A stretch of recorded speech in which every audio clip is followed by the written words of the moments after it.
ஐந்து கரத்தனை ஆனை முகத்தினை இந்தின் இளம்பிறை போலும் ஈற்றனை நந்தி மகந்தனை ஞானக் கொழுந்தனை புந்தியில் வைத்தடி போற்றுகின்றேனே. தமிழ் சொந்தங்கள் அனைவருக்கும் வணக்கம். நீண்ட நாளைக்கு அப்புறம் நம்ம தமிழ் சேனலில் ஜூம் மீட்டிங்கில் சந்திக்கிறோம். தமிழ் சேனலை பொறுத்த வரைக்கும் எடுத்துக்கிட்டோம்னா எனக்கு இந்த இப்போ சேனலில் பேசுறது அப்படிங்கிறதே அவ்வளோ ஆர்வமாக இருக்கும். என்ன காரணம் அப்படின்னா, அந்த நம்ம எல்லாம் ஒரே ஒத்த கருத்துடையவங்க எல்லாரும் ஒரே இடத்துல சேர்ந்துருக்கிறோம் இல்லையா? அது ஒரு பெரிய குடுப்பினேன்னே சொல்லுவாங்க. இந்த பிறப்புல சொர்க்கம்னு சொல்றது இதத்தையும் சொல்லுவாங்க. நம்ம இந்த இப்போ எல்லாரும் சேர்ந்து உட்காந்துருக்கோம் பாருங்க, இதத்தையும் சொர்க்கம்னு சொல்லுவாங்க. என்ன காரணம்? அதாவது அ எத்தனையோ கவலைகள் இருக்கும், டென்ஷன் இருக்கும், அது இருக்கும், இது இருக்கும், எல்லாம் தான் இருக்கும். ஆனா எல்லாத்தையும் விட்டுட்டு நம்ம இதுக்குள்ள உட்காரையில, அதாவது எப்படி ஜோதிடத்துக்குள்ள உட்காரையில எல்லாத்தையும் மறந்து போயிருதோ, அது மாரி தமிழுக்குள்ள உட்காரையில நிச்சயமா சொல்றேன் எல்லாமே மறந்து போயிரும். என்ன காரணம்னா, படிக்க ஆரம்பிச்சிட்டோம்னு வச்சுக்கோங்களேன், அப்படியே மெய்மறந்து படிச்சுக்கிட்டே இருப்போம்.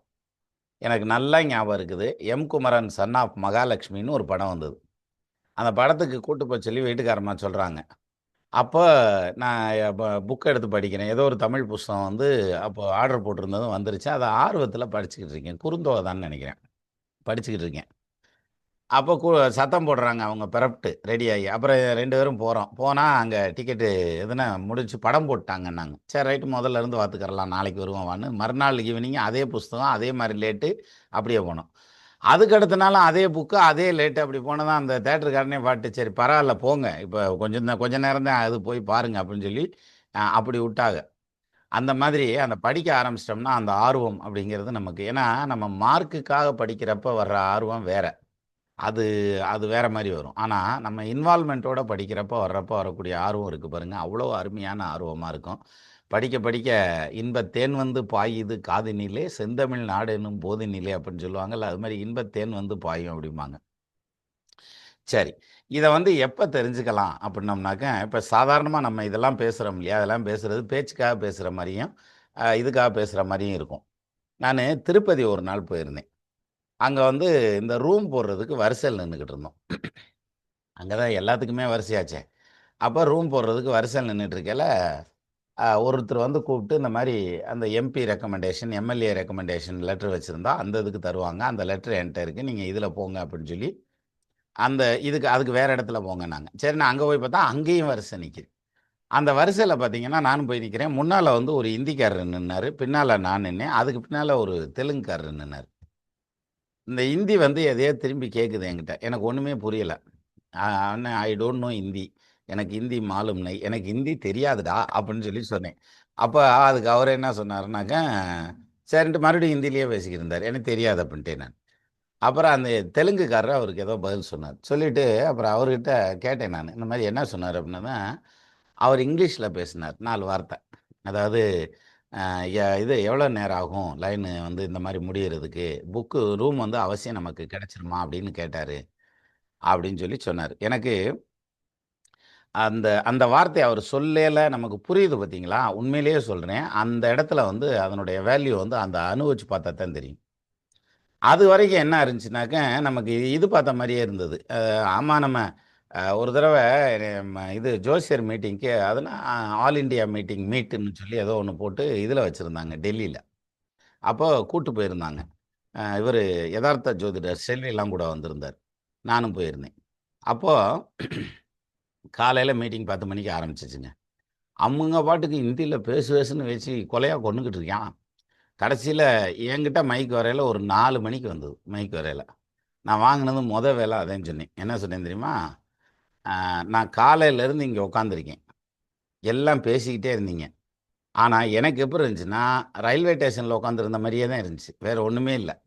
அப்ப நீங்க என்ன பேசுனீங்க, ஏது பேசுனீங்கன்னு தெரியல. ஆனா நல்லாத்தையும் பேசுனீங்க. அப்படின்ற மாரியான பாயிண்ட்ல நான் சொன்னேன். ஆனா நான் தமிழ்ல சொல்லல. நான் இங்கிலீஷ்ல தான் சொன்னேன். உடனே எல்லாரும் சிரிச்சாங்க. அப்பதான் சொன்னேன். அடுத்த தடவ தயவு செய்து ஒண்ணு இங்கிலீஷ்ல பேசுங்க. இல்லாட்டி ஒரு டிரான்ஸ்லேட்டர் போட்டு எங்களுக்கெல்லாம் தமிழ்ல டிரான்ஸ்லேட் பண்ணுங்க.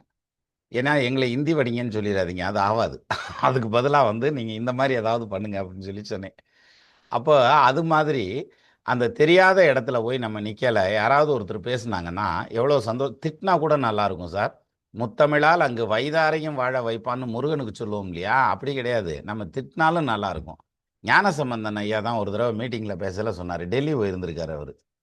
அ கூட்டத்துக்குள்ள போம்போது, யாரோ ஒருத்தர் அவர் கால மிதிச்சுட்டாராம்.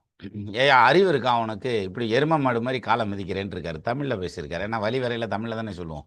அதனால சொன்னதுமே பளிச்சுன்னு சொன்னதுமே, "யார் அது நீங்க தமிழ்நாடா?" அப்படின்னு கேட்டாராம் அவரு திரும்பி. யாரு? இந்த கால மிதிச்சாரு பாருங்க அவரு.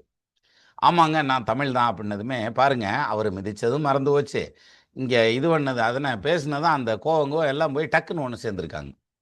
அப்போ இந்த வெளியூர்ல போய் தமிழ் கேட்கிறதனுடைய சுகம், அப்பத்தான் அந்த தமிழினுடைய சுகம் என்னங்கிறது தெரியும். அது வந்து யாருக்கு தெரியும் அப்புட்ன்னா, எம்ஜிஆர் கணேசுக்கு நல்லா தெரியும். கோகுலுக்கு நல்லா தெரியும். இன்னும் வெளியூர்ல இருக்கிறவங்களுக்கு ரொம்ப நல்லா ஃபீல் பண்ணுவாங்க.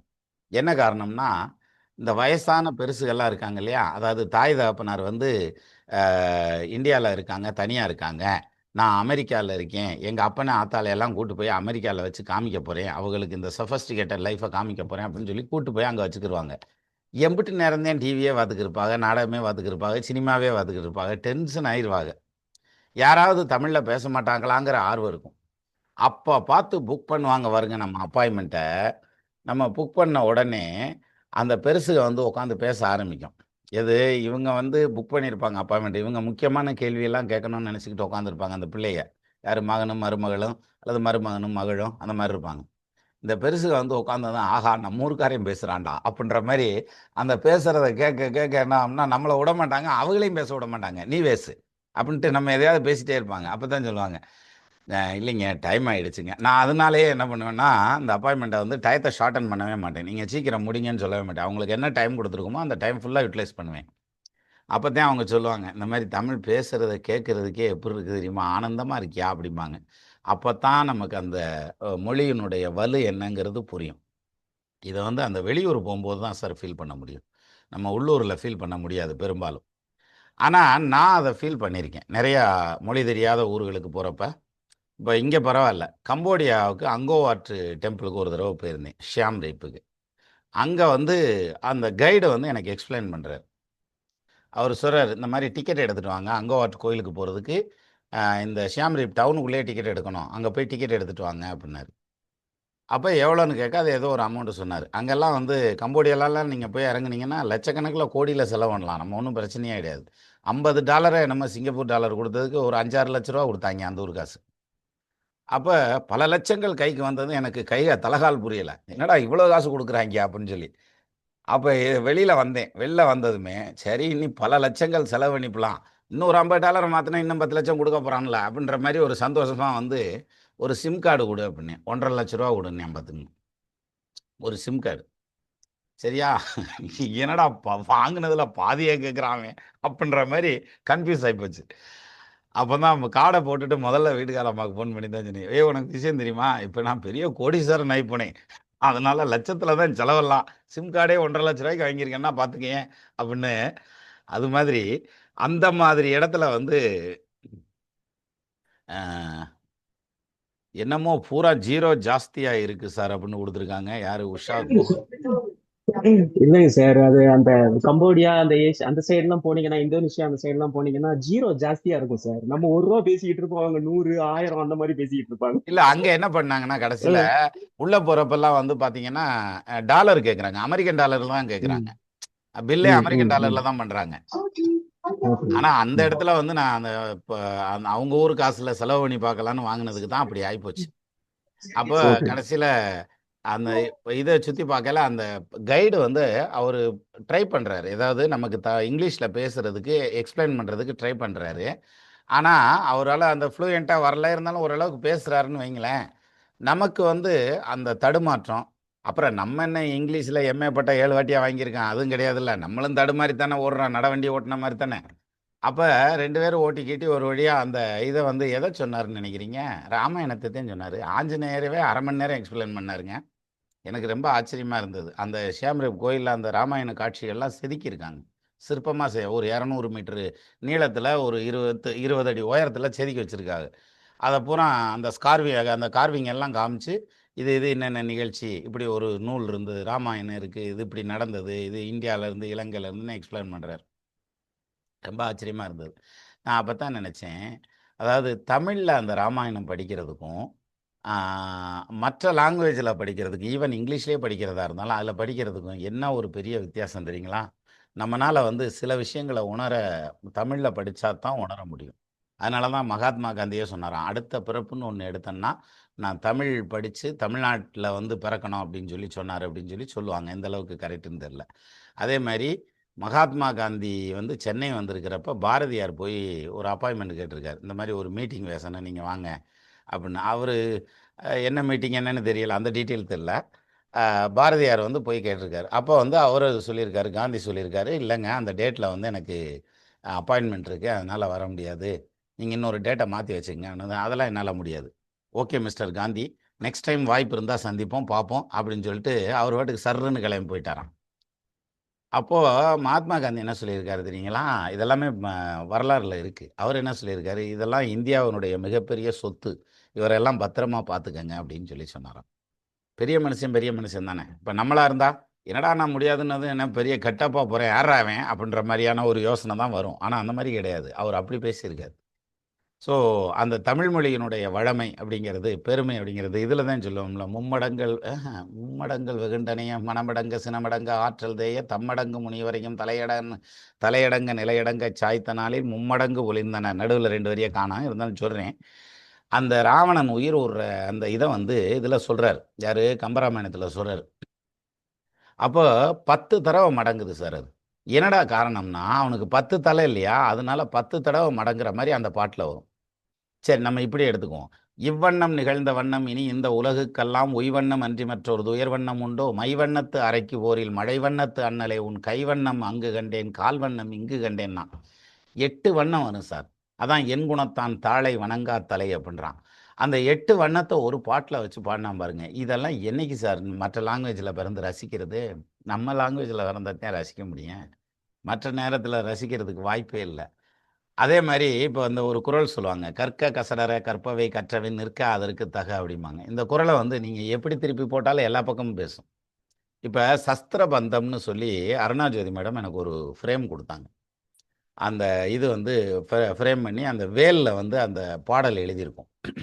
சார் இதில ஒரு ஆச்சரியமான விஷயம். நான் அத வந்து இதில சொல்லணும்னு நெனச்சிட்டு இருக்கேன் நம்ம சேனல்ல. ஆக்சுவலா வேல் வந்து மேல இப்படி அகலமா இருக்கும். அப்படி கீழ இப்படி நீளமா இருக்கும். இந்த கீழ லாஸ்ட்ல இருந்து படிக்க ஆரம்பிக்கணும். ஒரு ஒரு எழுத்தா இருக்கும். இப்படி நேரா போயி, இப்படி இப்படி இப்படி போயி, இப்படி போயி, அப்புறம் திருப்பி அப்படி நேரா கீழ வந்து, அப்படியே நேரா கீழ கடைசியில வந்து முடியும். சார் பாட்டு சார். அந்த பாடல் வந்து சஸ்திரபந்தம் அப்படின்னு. நாகபந்தம்னு நான் கேள்விப்பட்டிருக்கேன். சஸ்திரபந்தம் எனக்கு தெரியல. அன்னைக்கு அவங்க வந்ததுக்கப்புறம் தான் கூகுள்ல தேடி கண்டுபிடிச்சு அப்புறம் நான் படிச்சேன். ஆ நாகபந்தம்னு ஒண்ணு இருக்கு. ஐயா அது வந்து பாம்பன் சாமி அருளிய சஸ்திர பந்தங்க ஐயா. ம், நாகபந்தமும் பாம்பன் சாமி அருளியது தான். ம். ரெண்டுமே அவர் அருளியதுங்க ஐயா. ஆமா. அதாவது நாகபந்தம்ங்கிறது வந்து பாம்பன் சாமிகள் வந்து முருகன் மேல பாடியிருக்காரு. அது மாரி நெறைய புலவர்கள் பாடியிருக்காங்க. அதுல வந்து இந்த 2 பாம்பு இப்படி பின்னின மேனிக்கு படம் போட்டிருப்பாங்க. அதுல ஒரு பாம்போடைய வால்ல ஆரம்பிச்சு அப்படியே சுத்தி சுத்தி போய் 2வது பாம்போடைய வால்ல வந்து திருப்பி ரிட்டர்ன்ல வந்தோம்னாலும் அதே இது வரும். இத இப்படி சொல்றத விட 4 அடி வெண்பா இருக்கும். அந்த வெண்பாவ மேல இருந்து கடைசி சீர் வரைக்கும் படிச்சுட்டு, திருப்பி ரிவர்ஸ்ல படிச்சாலும் அதே பாடல் வரும். இதுக்கெல்லாம் சான்ஸே கிடையாது. இனிமேல்லாம் அப்படி ஒரு ஆளே வர முடியாது. நம்ம இவர் மாரிலாம் அருணகிரிநாதர் சந்தம் எழுதின மாரி யார் எழுதிற போறா? ஸோ அது மாதிரியான ஒரு வளமிக்க மொழி அப்படிங்கிற மாரியான ஒரு இடத்துல தான் நம்ம இருக்கிறோம். ஆனா நம்ம இதெல்லாம் ரசிக்கிறதுக்கு நேரம் இல்ல சார். இப்ப ஐயா மன்னிக்கணும். இந்த நாகபந்தம் வந்து ராகு கேதுக்காக பாம்பன் சாமி அருளியதுங்க ஐயா. ம். சஸ்திர பந்தம் வந்து தொழில் விற்பத்திக்கும் நம்மளுடைய எதிரிகளை வந்து வசப்படுத்துறதுக்கும் அந்த சஸ்திர பந்தம் ஐயா அவர்கள் பாடியிருக்காங்க ஐயா. மொத்தம் ஒரு 10 பிரபந்த பந்தங்கள் பாடியிருக்காங்க ஐயா. ம். பாமன் சாமிகளுக்கு முறையான கல்வி பயிற்சி இல்லாமலே அத பண்ணியிருக்காங்க. அதான் ஆச்சரியமான விஷயம். நெறைய பேர் அப்படி. ராமலிங்க சுவாமிகள் அதே மாரி தான். அவங்களுக்கு முறையான கல்வி பயிற்சியெல்லாம் ஒண்ணும் கிடையாது. ஸ்கூலுக்கெல்லாம் போல. வாத்தியாரே கையெடுத்து கும்பிட்டாரு. "அவ்வளோதேப்பா உனக்கு பாடம் முடிஞ்சு வச்சு நீ போலாம். நீ ஸ்கூலுக்கே வர வேண்டியதில்லன்ட்டாரு." அது மாதிரியான ஒரு ஆசுகவின்னு சொல்லுவாங்க. ஐயா ம். ஒரு சின்ன திருத்தங்க ஐயா. ம். அவங்க வந்து இறைவன் வந்து மனித ரூபத்துல வந்து நமக்காக கொடுத்துட்டு போயிருக்காங்க ஐயா. மாணிக்க வாசகர் முதற்கொண்டு வள்ளலார் முதற்கொண்டு பாம்பன் சுவாமிகள் அருணாச்சலம் எல்லாம் வந்து இறைவனுடைய அருவுருவமாக வந்து மனித ரூபத்துல வந்து நம்ம கொடுத்துட்டு போயிருக்காங்க ஐயா. இது என்னுடைய நல்லது, கருத்துங்க ஐயா. நல்லது. அப்போ இந்த பாம்பன் சாமின்னு வருது. இந்த தமிழ பொறுத்தவரைக்கும்னு எடுத்துக்கிட்டா, கொட்டி கிடக்குது சார். இத ரசிக்கிறது அப்படிங்கிறதுக்கு ஒரு தனியா மனம் வேணும். நமக்கெல்லாம் அந்த மனம் இருக்குன்னு நெனைக்கிறேன் நானு. அதனால தான் நம்ம எல்லாரும் ஒண்ணா உட்காந்துருக்கோம். இப்ப சின்ன குழந்தைங்க லேசா அப்படி தவந்து கிவந்து போற வரைக்கும் அத ரசிக்கிறதுன்னு இருக்குல்ல. எனக்கு தெரிஞ்சு ஒரு விஷயம் சொல்றேன். இந்த இடத்துல இது பொருத்தமா இருக்கும். சிலர் என்ன பண்ணுவாங்கன்னா, லேடீஸ் வந்து நான் வேலைக்கு போணும். நான் நல்லா படிச்சிருக்கிறேன். 2 டிகிரி வாங்கியிருக்கேன். 4 டிகிரி வாங்கியிருக்கேன். டாக்டரேட் பண்ணியிருக்கிறேன். நான் வந்து ப்ராப்பரான வேலைக்கு நான் போகல. நான் வேலைக்கு போணும் அப்படின்னு சொல்லி, ரொம்ப பதஷ்டப்பட்டு எனக்கு எப்ப வேலை கிடைக்கும்? நான் பெரிய அளவுல சக்சஸ் ஆவனா? நான் என் ஃபேமிலிக்கான இன்கம் சோர்ஸஸ்ல பிரெட் வின்னரா வருவனா? அப்படிங்கிற மாரியான கேள்விகள் நெறைய பேர் கேட்குறாங்க, ஜோதிடத்துல. அப்போ இதுல விஷயம் என்னன்னா, சிலருடைய ஜாதகங்கள்ல பார்த்தீங்கன்னா, அவங்களுக்கு வந்து வேலைக்கு போறதுக்கான பிராப்தமே இருக்காது. என்ன பொறுத்தவரைக்கும் அவங்கலாம் புண்ணியம் செஞ்சவங்க, யோகம் செஞ்சவங்கன்னு நெனைக்கிறேன். பட் அவங்கள பொறுத்தவரைக்கும் என்ன நெனைப்பாங்கன்னா, எல்லாரும் வேலைக்கு போறாங்க, சம்பாரிக்கிறாங்க. நான் மட்டும் வந்து வெட்டியா வீட்ல சுத்திக்கிருக்கேன். என் படிச்ச படிப்பு பூரா வேஸ்ட்டு. எங்க அப்பா வந்து ரொம்ப கஷ்டப்பட்டு என்னைய படிக்க வச்சாரு. எங்க அம்மா வந்து என்னைய ரொம்ப கஷ்டப்பட்டு படிக்க வச்சாங்க. அப்படின்ற மாரியான ஒரு பாயிண்ட் எல்லாம் சொல்லுவாங்க. ஆனா, ஒரு ஆச்சரியம் பாருங்க. என்ன பொறுத்தவரைக்கும் என்னுடைய கான்செப்ட் இது. அவங்க கான்செப்ட் எதுவா வேணாலும் இருக்கலாம். என்னன்னா, ஆ இவங்க வந்து வீட்ல இருந்து கிளம்பி போய் ஒரு கம்பெனியில வேலை பார்த்து, அதாவது இவங்க டயத்த அந்த கம்பெனிக்கு வித்து, அத ஒரு பணமா மாத்தி, அந்த பணத்த கொண்டு வந்து ஃபேமிலிக்கு இன்வெஸ்ட் பண்றாங்க. இதான் வந்து அவங்க விரும்புறது. ஆனா, இந்த வேலைக்கு போகாதவங்க என்ன பண்றாங்கன்னா, நேரடியா அவங்க டயத்த வந்து பணமா கன்வெர்ட் பண்ணாம, டயத்தையே இன்வெஸ்ட் பண்றாங்க. எங்க ஃபேமிலிக்கு இன்வெஸ்ட் பண்றாங்க. அப்ப பக்கத்துல இருந்து புருஷன பாத்துக்கிறது, பிள்ளைகள பாத்துக்கிறது, அதுவும் "குழல் இனிது, யாழ் இனிது என்பர் தத்தம் மழலைச் சொல் கேளாதார்" அப்படிம்பான். அந்த பிள்ளைங்க சின்ன பிள்ளைங்க பேசல, கொஞ்சி கொஞ்சி பேசும் இல்லையா? அப்பன அடிக்கும், அம்மாவ அடிக்கும், டென்ஷன் ஏத்தி விடும் தாய. அப்போ இந்த மாதிரியான இந்த மழலைய வந்து எப்ப ரசிக்க முடியும்? என்ன பண்றாங்க வேலைக்கு போறவங்க அப்படின்னாக்கா, அந்த பிள்ளை லேசா வந்து அம்மா அப்படின்னு விடுச்சுன்னா, போச்சு அம்மான்னு பேசிட்டா கொண்டு போய் என்ன ப்ரீ ஸ்கூல்ல சேர்த்து விட்டுரு. ப்ரீகேஜில சேர்த்து விட்டுரு. மம்மின்னு பேச வச்சுரு அப்படின்ட்டுருவாய்ங்க. டக்குன்னு எடுத்ததுமே காலி. அந்த மழலை அப்படிங்கிற அங்க போனதே என்ன சொல்லுவாங்க, டீச்சர் "ஏய் பேசாத, கம்முனு இரு" அப்படின்னுவாங்க. அப்ப அது பேச ஆரம்பிக்கிறப்பயே பேச நிறுத்திருவாய்ங்க. அப்போ அந்த அந்த ஒரு இத வந்து ருசி, அந்த குழந்தைய ரசிக்கிறதுங்கிறது வந்து இல்ல. 2வது கணவர் வந்து வேலைக்கு போயிட்டு வர்றாரு. அவர் 1008 டென்ஷனோட வருவாரு. சின்ன வயசு தானே இதுக. அதாவது குழந்தை பிறந்த அனுசு அல்லது குழந்தை பிறக்கிறதுக்கு முன்னால இவங்க வேலைக்கு போகணும்னு ட்ரை பண்ணிட்டு இருப்பாங்க. வேலை இல்லாம வீட்ல இருக்காங்கன்னு வச்சுங்களேன். கணவர் வேலை முடிஞ்சு வீட்டுக்கு வர்றாரு அப்புட்னாக்க, அந்த ம ஈவினிங் டைம்ல நம்ம ஜென்ட்ஸ் வந்து நம்ம அதெல்லாம் பண்ண மாட்டோம் சார். ஈவினிங் டைம்லலாம் நம்ம ஒண்ணும் அலங்காரம் பண்ண மாட்டோம். ஆனா லேடீஸ பொறுத்தவரைக்கும் பாருங்க, வீட்ல இருந்தாங்கன்னா, சாயங்காலம் ஒரு 6 மணி ஆச்சுனாக்க தலவாரி, பூச்சூடி, பொட்டு வச்சு, நீட்டா ட்ரெஸ் பண்ணி அல்லது குளிக்கிறதே அந்நேரத்துக்கு தான் குளிச்சு ரெடி ஆகி ஃப்ரீ அந்த அந்த ஃப்ரெஷ்ஷா இருப்பாங்க அந்த ஈவினிங். வேலையிலேருந்து வீட்டுக்கு வர்ற கணவர் அப்படியான ஒரு மனைவிய வீட்ல பார்க்கையில எவ்வளோ சந்தோஷமா இருக்கும். வாழ்க்கை எவ்வளோ இனிமையா போகும். அந்த இனிமைய வந்து ரசிக்கிறதில்ல. நான் வந்து சிங்கப்பூர்ல ஒரு தடவ ஒரு வீட்டுக்கு கெஸ்ட்டா போயிருக்கேன். அப்போ அவர் வந்து என்ன பிக்கப் பண்ணி கூட்டிட்டு போறாரு. மறுநாள் காலையில தான் விசேஷம். காலையில எந்திரிச்சு வெளில வரேன். ஆ "பெறப்புடலாங்களா ஐயா போலாமா?" அப்படின்னாங்க. சரிங்க வாங்க போலாம்" அப்படின்ட்டு அப்புறம் குளிச்சு ரெடி ஆயிட்டு அப்புறம் கிளம்புனேன். ஆமா எங்க வீட்டுக்காரம்மாங்க, அவங்க வேலைக்கு போயிட்டாங்க. 6 மணிக்கே போயிட்டாங்க. சரி சாப்பாடு சாப்பாடு வந்து அவங்க போற வழியில பசி ஆறிருவாங்க. அங்க பசி ஆறுறதும்பாங்க சாப்பாடுங்கிறத. பசி ஆறிருவாங்க அப்படின்னாங்க. சரி. அப்போ பிள்ளைகளுக்கு வந்து இந்தோனேஷியாக்காரம்மா ஒரு அம்மா இருக்கு. அந்த அம்மா சமைச்சு போட்டு அத அனுப்பிச்சிரும். சரி. இப்ப நம்ம சாப்பிடுறதுக்கு இந்தோனேஷியா தானா? அப்படின்னா, இல்ல நம்ம வெளியில போய் பசி ஆறிறலாம். வேற கடைக்கு போயிருவோம். போய் கடையில சாப்பிட்டு போயிர்றோம். திருப்பியும் மத்தியான சாப்பாடு அங்கங்க. அப்புறம் நைட்டு வரையிலேயே சாப்பிட்டுட்டு வந்துர்றாங்க சார் 2 பேருமே. அப்ப வீட்ல வந்து நீங்க நல்லா யோசிச்சு பாருங்க. "முடிதயிர் பிசைந்த காந்தள் மேல் விரல் கலிவுறு கலங்கம் கலாது உடின்னு" ஒரு குறுந்தொகை பாட்டு இருக்கும். அந்த பொண்ணு வந்து ரொம்ப கஷ்டப்பட்டு தயிர் தாளிச்சு வைக்கிறா. தயிர் தாளிக்கிறதுங்கிறது ரொம்ப ஈஸியான வேலைம்பாங்க. அத தயிர் தாளிச்சு வைக்கிறா. அத வந்து புருஷன்காரன் பிரமாதமா இருக்குன்னு சாப்பிட்டாக்க, இந்த பிள்ளைக்கு அப்படி முகம் புன்னகை பூக்குதாம். அப்ப இத பாருங்க எவ்வளவு ரசிச்சு எழுதியிருக்கான் அந்த காலத்துல புலவர்கள். ஆனா நம்ம ஆளுக வந்து அந்த அந்த இது வந்து அந்த வாய்ப்பு இல்லாம போயிடுது பாருங்க. அந்த 2 பேரும் வேலைக்கு போறதுல வாய்ப்பு இல்ல. அப்போ வாழ்க்கைய ருசிக்கணும் அப்புட்ன்னா, 2 பேரும் வேலைக்கு போகணுங்கிறது இல்ல. கிடைச்சா போலாம். கிடைக்கலன்னா, இந்த பிள்ளைகளுக்காக அந்த டயத்த இன்வெஸ்ட் பண்ணோம்னா, இது பூரா இன்விசிபிள் இன்வெஸ்ட்மென்ட். எது? இந்த பிள்ளைய மேல போடுற டயம், புருஷன் மேல போடுற டயம், அத்தனையும் இன்விசிபிள் இன்வெஸ்ட்மென்ட். இந்த பணம் போட்டு ரிட்டர்ன் வர்றதுங்கிறத விட, இந்த மாதிரியான இன்வெஸ்ட்மென்ட்ல இருந்து ஒரு ரிட்டர்ன் வரும் பாருங்க, அவ்வளவு பிரமாதமா இருக்கும் அந்த காலத்துல ரிட்டர்ன் வர்ற இடங்கள்ல. அப்போ என்ன பொறுத்தவரைக்கும், வேலைக்கு போறவங்கள விட, வேலைக்கு போகாத பெண்கள் குடுத்து வச்சவங்க அப்படிங்கிறது தான் என்னுடைய கருத்து. பட் இத நெறைய பேர் ஒத்துக்கிற மாட்டாங்க. அதெல்லாம் முடியாது. எல்லாரும் வேலைக்கு போறாங்க. நானும் வேலைக்கு போணும். நான் படிக்கிற காலத்தில எப்படி எங்க வீட்டுக்கார அம்மாவே சொல்லுவாங்க.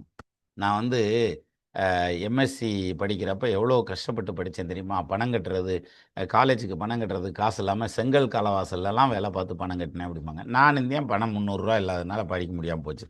ஸோ அந்த மாதிரியான சில விஷயங்கள் வந்து நம்ம கஷ்டப்பட்டு படிச்சிருக்கோம் அப்படிங்கிற அந்த ஒரு எண்ணத்தினாலேயே அவங்க வேலைக்கு போணும் அப்படின்ற மாரியே இருப்பாங்க. அது மாரி இல்லாம, அந்த ரசிக்கிறதுங்கிறது, அந்த மனோநிலை, அந்த குழந்தைகள ரசிக்கிறது, கணவர ரசிக்கிறது, அந்த வாழ்க்கைய ருசிச்சு கொண்டு போறது. ஏன்னா, அவரு ஓடிக்கிட்டே இருப்பாரு. ராக்கெட்டுக்கு பின்னால தீய வச்ச மாரி ஓடுவாங்க வெளிநாட்டுல இருக்கிறவங்க. அப்ப அவ்வளோ வேகமா ஓடிக்கிட்டு இருக்கையில, அந்த வாழ்க்கைய ரசிக்கிறதுங்கிறது ஒருத்தர் வீட்ல இருந்தாங்கன்னா, அவங்களால இன்னொருத்தரும் வாழ்க்கைய ரசிக்கிறதுக்கும், ருசிக்கிறதுக்குமான ஒரு டைம் கிடைக்கும் அப்படிங்கிறது தான் இதில முக்கியமா சொல்ல வேண்டிய விஷயம். அப்போ வேலைக்கு போகாத வீட்டுக்காரம்மாவ நம்ம வீட்ல வச்சிருக்கிறோம் அப்படின்னா, அப்படியான உங்க மனைவி வீட்ல இருக்காங்கன்னா, உண்மையிலேயே சொல்றேன் சார், நீங்க தான் குடுத்து வச்சவங்க. காரணம் என்ன? அவங்க துவைக்கிறப்ப, நம்ம சட்டை எடுத்து துவைக்கிறப்ப, பேண்ட் எடுத்து துவைக்கிறப்ப, நம்மளுடைய நினைவுகள் வரும். நம்ம திட்டுனது வரும், நம்ம சந்தோஷமா பேசுனது வரும், நம்ம சிரிச்சு பேசுனது அத்தனையும் அவங்களுக்கு அந்த நினைவு வரும். இப்ப தான் சிலர் திவ்யா இது எப்படி? சந்தியா மேடம் ஏன்? சரி. அப்போ அந்த நினைவுகள் வரும். இப்போ ஒரு சிலருக்கு யோசனை வரும். அவங்க துவைச்சா வரும். நம்மல்ல துவைக்கிறோம். எப்படி வரும்? அப்படின்ற மாரியான ஒரு யோசனை இருக்கும். நமக்கு அந்த நினைவெல்லாம் வராது. நமக்கு கடுப்பு தான் வரும். கடைசியில எத்தனையாவது போட்டிருக்கா வர்றான் கொய்யால அப்படின்ன மாரி. கடுப்பு தான் வரும்ன மாரி. சரி வேற வழி இல்ல. இது இயல்பான விஷயம் தான். அப்போ அந்த வாழ்க்கைய ருசிக்கிறதுங்கிறது யாராவது ஒருத்தர் ஃப்ரீயா இருந்தாங்கன்னா, 2 பேரும் சேர்ந்து வாழ்க்கைய ருசிச்சு கொண்டு போவாங்கங்கிற மாதிரியான ஒரு அமைப்பு. அப்போ இந்த மாதிரியான ஒரு நேரம், இலக்கியம் அப்படிங்கிறது வந்து என்ன? அந்த இதுல தான் ஒருத்தரு ஞானசம்பந்தன் ஐயாட்ட தான். அமெரிக்கால ஒருத்தர் கேட்டாராம், எந்திரிச்சு நின்னு. அதாவது அது என்னது? தமிழ் படிக்கல நானு. எனக்கு தமிழ் எழுத படிக்க தெரியாது. பேசத்தான் தெரியும். இப்ப என்ன நான் கேட்டா அவர்கிட்ட நல்லாத்தான் இருக்கிறேன். அப்ப நான் 10, 40 லட்ச ரூவா சம்பளம் வாங்கிட்டு இருக்கேன் அப்படின்னு சொல்லி சொன்னாராம். அப்ப தமிழ் படிக்கிறதுனால என்ன இருக்கு அப்படின்னு சொல்லி. ஆக்சுவலா அதுக்கு அவர் பிரமாதமான பதில் சொல்லியிருக்காரு. எப்படின்னா, 16ஆம் நாள் போர். எதுல? மகாபாரதத்துல. அது ரொம்ப விசேஷமான போரு.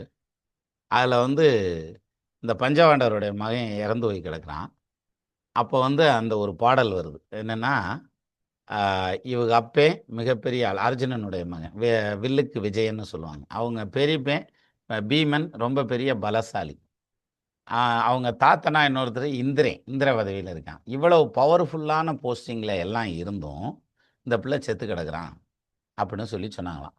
இத வந்து எங்க சொல்லியிருக்காரு, ஒரு பொண்ணு இறந்து, ஒரு டாக்டருக்கு அவருடைய மகன் இறந்துருச்சு. யாருகிட்டயும் பேசாம பிரம்ம புடிச்ச மாரியே உட்கார்ந்திருந்திருக்காரு. மனசு வெறுத்து போயே உட்கார்ந்திருக்காரு. அவரு அந்த இடத்துல போய் அவங்க வீட்ல ஒரு பிரசங்கம் பண்ணையில இந்த வார்த்தைய சொல்லியிருக்காரு. அது முடிஞ்சதும் அவரு ஓன்னு அழுதுட்டாராம் சார். அழுதுட்டு வந்து கட்டி பிடிச்சு அதுக்கப்புறம் நார்மலா ஆயிருக்காரு. அப்போ இலக்கியம்ங்கிறது வந்து பண்படுத்துறது அப்படிங்கிற மாரியான அமைப்பு. நிஜமாலுமே சொல்றேன் சார். வாழ்க்கைய ரசிக்கணும், ருசிக்கணும்னா, இலக்கியத்து பக்கம் சார்ந்து நின்னோம்னா, பிரமாதமா ருசிக்கலாம். பிரமாதமா ரசிக்கலாம். ஏன்னா, அத்தன விஷயங்கள் இருக்கு. அப்ப வாழ்க்கை வந்து வறட்சியா போகுது இல்லையா? எனக்கு போர் அடிக்குது. காலையில எந்திரிச்சு அந்த வேலையத்தையும் செய்றேன். திருப்பி சாயங்காலம் வீட்டுக்கு வரேன். அப்புறம் மறுபடியும் எந்திரிச்சு வேலைக்கு போறேன். அந்த வேலையத்தையும் செய்றேன். அது மாதிரியான போர் அடிக்குது அப்படின்னு சிலர் சொல்லுவாங்க. நான் நிஜமாலுமே சொல்றேன் சார். எனக்கு வந்து ஜோசியம் போர் அடிச்சதே கிடையாது. ஏன்னா போர் அடிக்காது. என்ன காரணம் அப்படின்னா, நம்ம இந்த பக்கம் புகுந்துருவோம்ல. எது? இலக்கியம்னு ஒண்ணு இருக்குதுல்ல. இப்ப அதுல ஜோசியம் படிக்கிறப்ப பாடலா படிச்சு பாருங்க. தன்ன போல இன்ட்ரெஸ்ட் ஆயிட்டு போகுது. சரியா? அப்ப அந்த படிக்கிற ஜோசியத்தையே பாட்டா படிச்சோம்னா, நமக்கான டேஸ்ட்டுக்கு படிக்கல எவ்வளோ ஜாலியா இருக்கும் தெரியுங்களா? படிக்க படிக்க. அப்போ இந்த வாழ்க்கைய வந்து வெறுக்காம கொண்டு போறது, ரசிச்சு நகர்த்திட்டு ஏன்னா, ஜென் தத்துவத்தில தான் சொல்றான். ஆண்டவன் ஒரு ஒரு நாளும் நமக்கு கொடையா தான் குடுத்துருக்காரு. ஒரு ஒரு மணி நேரத்தையும், ஒரு ஒரு நிமிஷத்தையும் நம்ம அனுபவிச்சு வாழணும் அப்படின்னு சொல்லி சொல்றான். இப்போ ஒரு நாளைக்கு ஒளி என்றால் ஒளியாய், இரு நாளைக்கு ஏகென்றால் ஏகாய் ஔவையார் சொன்னாங்க. இந்த வவுறு ஒரு நாளைக்கு சேர்த்து சாப்பிட்டுக்கன்னா கேட்காதாம். சரின்ட்டேன். வாழ்நாள் பூரா தான் சோறு போட்டுக்கு இருக்கேன்ல, ஒரு நேரம் இல்லாட்டி என்ன கம்முனு இருன்னு கேட்டாலும் அப்பயும் கேட்காதாம். பசிக்குமாம். அது மாதிரி எமன் வந்துட்டான்னாக்க, ஒரு நாளைக்கு இன்னைக்கு லீவுப்பா, நாளைக்கு வந்துருப்பா, நாளைக்கு வேணா போனா போதும் அப்படின்னு சொன்னா கேட்டுட்டு போயிருவாரா? இல்ல, இல்ல. 1 மணி நேரம் கிடைக்காது. எது? ஆயுள்ல எக்ஸ்டென்ஷன்ங்கிறது 1 மணி நேரம் கிடைக்காது. அதே மாதிரி ஆயுளில் ஷார்ட்டேஜுங்கிறதும் 1 மணி நேரம் கூட கிடைக்காது.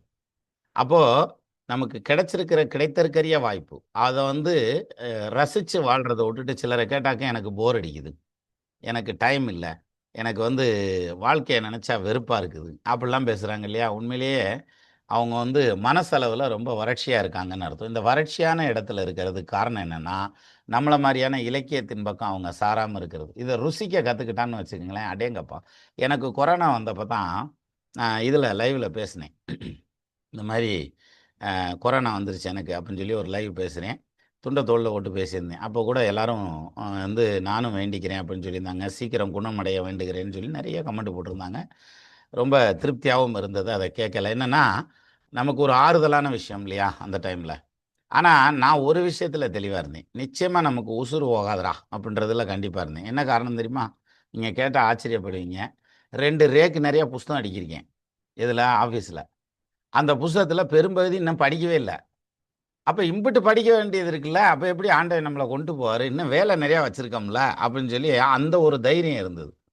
சார் நிஜமாலுமே சொல்கிறேன். அதுக்கப்புறம் பாருங்கள், அப்போ தான் வந்து நம்ம இதெல்லாம் ஆரம்பித்தோம். இது கந்தர் அனுபூதி கந்தர் அலங்காரம் ஆரம்பித்தது, கந்தர் அனுபூதிக்குள்ளே போனது. அப்போ தான் தமிழ் சேனல் வந்து ஒரு புதிய பூஸ்டப்புக்குள்ளேயே போச்சு. எனக்கு ரொம்ப இதாக இருந்தது. அப்போது அந்த படிக்கிறது அப்படிங்கிறது இப்போ வந்து சார் இடையில நானுமே வந்து எல்லாத்தையும் குறை சொல்கிறோம் அப்படின்னாக்க நம்ம மட்டும் ஒன்றும் ஒழுங்கெல்லாம் கிடையாது. நம்மளை மெய் மறந்து ஏதாவது ஒரு ஷார்ட்ஸ் பார்க்க ஆரம்பித்தோம்னு வைங்களேன், அதுலேயும் இந்த வள்ளி திருமண நாடகத்தில் ஷார்ட்ஸ் எல்லாம் போடுவாங்க. காயாத கானகத்தே நின்றுலவும் நற்காரியையே மேயாத மான் புள்ளி மேவாத மான்னு. இந்த ஷார்ட்ஸ் எல்லாம் வந்துச்சுன்னு வைங்களேன், மெய் மறந்து நம்ம பார்த்தோம்னா அடுத்தடுத்து ஷார்ட்ஸ் பார்த்துக்கிட்டே போயிடுவோம். நிறைய டைம் போயிடுது. திடீர்னு பார்க்கல தான் எனக்கு ரொம்ப சங்கடமாக போச்சு. ஆஹா, நம்ம படிக்கிறதையே மறந்துடுவோம் போல இருக்கே அப்படிங்க. ஏன்னா இப்போ எழுதுறத விட்டாச்சு, நோட்ஸ் எழுதுறதையே விட்டாச்சு. என்ன காரணம்? நமக்கு என்ன நோட்ஸ் எடுக்கணுமோ புஸ்தகத்தை படிக்க படிக்க அப்படியே வாய்ஸில் டைப் பண்ணிக்கிறோம் இல்லையா? அதனால் நோட்ஸ் எடுக்கிறதே இல்லை, ஹேண்ட் ரைட்டிங் எழுதுறதில்ல. இப்போ பார்த்தா மாதிரி ஸ்பீடு வர மாட்டேங்குது சார் எழுதுறதுக்கே. அது தமிழில் எழுதினாலும் இங்கிலீஷில் எழுதினாலும் அது மாதிரி ஒரு பஞ்சாயத்து வருது. இன்னும் ஏஐ வந்துருச்சு இல்லையா? மனுஷனை ரொம்ப சோம்பேறி ஆக்கிரும். ஆனால் ஒரு விஷயம், ஏஐ வந்தால் யாரோ தான் கேட்டாங்க 2-3 நாளைக்கு முன்னாடி, ஏஐ வந்தால் ஜோசியத்தில் உங்கள் ஃபீல்டில் எதுவும் பாதிக்குமான்னு. நிச்சயமாக பாதிக்காது. என்ன காரணம்? ஒரு ஜோசியர் சொல்கிறதே இன்னொரு ஜோசியர் தப்புங்கிறான். அப்புறம் ஒரு மிஷின் சொல்கிறத பூரா பேரும் சேர்ந்து தப்புன்ற மாட்டாங்களா? அதெல்லாம் ஒன்றும் மேட்டரே கிடையாது. அப்போது ஜோசியத்தை பொறுத்த வரைக்கும் ஏஐ உள்ளே வந்து ஒன்றும் பண்ண முடியாது. கணக்கு வேணால் போட்டு கொடுக்கும். டாக்டரு, கேட்ரிங்கு, ஜோசியர், இந்த 3ஐயும் வந்து ரீப்ளேஸ் பண்ண முடியாது. எதனால? ஏஐனால ரீப்ளேஸ் பண்ண முடியாது. இதுதான் ரொம்ப முக்கியமான விஷயம். சரி, இது இருக்கட்டும்ங்க. அப்போது இன்றைக்கி நான் டைட்டில் போட்டிருந்தேன், நிறைமதி அப்படின்னு சொல்லி டைட்டில் போட்டதுமே அந்த இது டைப் பண்ணிகிட்டு இருக்கல ஒய்ஃப் வந்து பார்த்தாங்க. நீ என்ன என்னையை பற்றி பேச போறியா அப்படின்னாங்க. ஏன் என்ன காந்திமதி இல்லையா, அதனால் நிறைமதி அப்படின்னதும் என்னையை பற்றி பேச போறியா? நான் மனைவியை பற்றி பேசாமல் இருந்தா தேப்பா ஆச்சரியம், அதெல்லாம் பேசிடுவேன்ப்பா அப்படின்னு நான். ஆனால் ஆக்சுவலாக என்னென்னா, நிறைமதி அப்படின்னாக்க நமக்கு நிறைய விஷயங்கள் தெரியும். எது? சித்ரா பௌர்ணமி நாளில் தான் வந்து சிலப்பதிகாரத்தில் ஒரு பெரிய டேர்னிங் பாயிண்ட்டே வந்தது. யார்? கோவலனுக்கு திடுதுப்புன்னு புத்தி வந்து ஐம்பாட்டுக்கு புறப்பட்டு போனான் இல்லையா? மாதவியை விட்டுட்டு கண்ணகிட்டே போகிறேன்னு ரிட்டன் வந்தார்ல, ரிட்டன் பேக் டு பெவிலியன் அப்படின்றது வந்து அந்த இந்திரா விழாவை அப்போ தான், பௌர்ணமியில் தான். அப்போ சித்ரா பௌர்ணமி அப்படிங்கிறது ரொம்ப விசேஷமானது. நம்ம தமிழர்கள் பண்டிகை எல்லாமே பாருங்கள், பௌர்ணமியில் வரும், இல்லாட்டி அமாவாசையில் வரும் அப்படின்ற மாதிரியான இதில் தான் இதெல்லாம் வரும். சரி, இப்போது நிறைமதி அப்படின்றதுங்கிறது எதை எடுத்துக்கலாம்? முழு நிலவு அப்படின்னு எடுத்துக்கலாம். நம்மளுடைய புத்திசாலித்தனத்தை எடுத்துக்கலாம். நிறைமதிங்கிறது வந்து மதினா தான் புத்திசாலித்தனம் அல்லது புத்தின்னு சொல்லி சொல்கிறோம் இல்லையா? அதனால அப்போ அதையும் எடுத்துக்கலாம். ஆக்சுவலாக நிறைமதி எப்படி வந்தது அப்படிங்கிறத நம்ம பார்க்கலாம். ஒரு தடவை தமிழ்நாட்டில் இருக்க பெரிய புலவர்கள்லாம் ஒன்று சேர்ந்து சிவஸ்தலங்களுக்கெல்லாம் போய் தரிசனம் பண்ணலாம், தமிழ்நாட்டில் இருக்க சிவஸ்தலங்களுக்கெல்லாம் போகலாம் அப்படின்னு சொல்லி கிளம்பி போயிருக்காங்க. போய் ஒரு சிவஸ்தலமாக தரிசனம் பண்ணிவிட்டு அந்த ஊரில் இருக்க ஜமீனுங்க பெரிய ஆட்களை எல்லாம் பார்க்குறது, அவங்கள்ட்ட பாடல் பாடி பரிசில் பெறுறது, அப்புறம் அடுத்த சிவஸ்தலத்தை நோக்கி போகிறது அப்படிங்கிற மாதிரி கொஞ்சம் ரிலாக்ஸாக ஆன்மீக டூர் போயிருக்காங்க. அப்போ ஒரு ஊராக தங்கி தங்கி போயிருக்காங்க. சார் அந்த காலத்தில் ஒருத்தன் பணக்காரனாக இருக்கிறான், ஜமீனாக இருக்கிறான், அரசனாக இருக்கிறான், சிற்றரசனாக இருக்கான், யாராக இருந்தாலும் பாடல் ஒரு பாடலாவது அவனை போற்றி பாடணும் அப்படின்னு விரும்புவாங்க. என்ன காரணம்னா, ஒரு புலவர்கள் வாயால பாடல் கேட்கறது அப்படிங்கிறது பெரிய புண்ணியம். அதுலயும் இன்னும் சின்ன இதா சொல்லணும்னாங்க, புலவர்கள்ட்ட இருந்து தப்பான வார்த்தை வாங்கிரக்கூடாதுன்னு பயப்படுவாங்க. அதனால தான் நான் ஒரு பாடல் கூட நம்ம இதில பேசியிருக்கேன். ஔவையார்கிட்ட கல்யாணத்துக்கு போனீங்களே, அந்த கல்யாணம் எப்படி இருந்துச்சு? சாப்பிட்டீங்களா நல்லான்னு கேட்டாங்களாம். "வண்டமலை தேர்ந்த வழுதி கலியாணத்தில் உண்ட வெறுக்கம் உரைக்க கேள் தள்ளி நெருக்குண்டேன் சிக்குண்டேன் நீள்வசியினாலே சுருக்குண்டேன் சோறுண்டிலேன்" அப்படின்னு சொல்லி சொன்னாங்களாம். அதாவது எல்லாம் இருந்தது, கூட்டம் எக்கச்சக்கமா இருந்தது. அங்க எல்லாம் தள்ளுனாங்க, உடிச்சாங்க, வச்சாங்க. எனக்கு பசியில வயிறு சுருங்குச்சு. சோறு சாப்பிடலப்பா, சோறு யாரும் எனக்கு போடல அப்படின்னு சொல்லி சொன்னாங்களாம். நீங்க நல்லா யோசிச்சு பாருங்க. அந்த அம்மாவ வரவேற்று சோறு போட்டிருந்தாங்கன்னா, இந்த பாடல் நமக்கு கிடைச்சிருக்காது. ஒரு புலவர் வந்து ஒரு பாக்கு வெட்டிய தூக்கி ஒரு ஓரமா ஒளிச்சு வச்சுட்டாய்ங்க புலவர்ட்ட. அவர் வந்து "பறக்கு பறக்கென சொரியும் பாக்கு வெட்டியை பார்த்தீரோ" அப்படின்னு ஒரு பாடல் பாடியிருக்காரு. உடனே அப்ப அதுக்கு தான் அப்புறம் எடுத்து குடுத்தாங்களாம். "ஏன்டா இப்படி எடுத்து வச்ச?" அப்படின்னதுக்கு, "இந்த இப்ப எனக்கு ஒரு பாடல் கிடைச்சிருச்சுல்ல" அப்படின்னு சொல்லி சொன்னாங்களாம். அப்ப புலவர்கள் மத்தியில பாடல வாங்குறதுக்கு அவ்வளவு பாடுபட்டுருக்காங்க. புலவர்களோட கூடி அளாவறதுக்கு அவ்வளவு பாடுபட்டுருக்காங்க. இப்ப அதியமான் வந்து நெல்லிக்கனிய குடுத்தார் ஔவையாருக்கு அப்படின்றோம்ல. ஔவையார் வந்து "நான் ஊருக்கு போறேன்ப்பா, வந்து ரொம்ப நாள் ஆச்சு. ஒரே இடத்துல உட்காந்துருந்தேன் என்ன பண்ண? நான் அடுத்த பக்கம் போறேன்" அப்படின்னு சொல்லி கிளம்பியிருக்காங்க. "சரிங்கம்மா, நீங்க போங்க" அப்படின்னு சொல்லிட்டு பரிசெல்லாம் குடுத்து ஔவையார அனுப்பிச்சுட்டு, அதியமானே வந்து திருடன் வேஷம் போட்டு குதிரையில போய் புடுங்கிட்டு வந்துட்டான். எது? அந்த ஔவையார்ட்ட.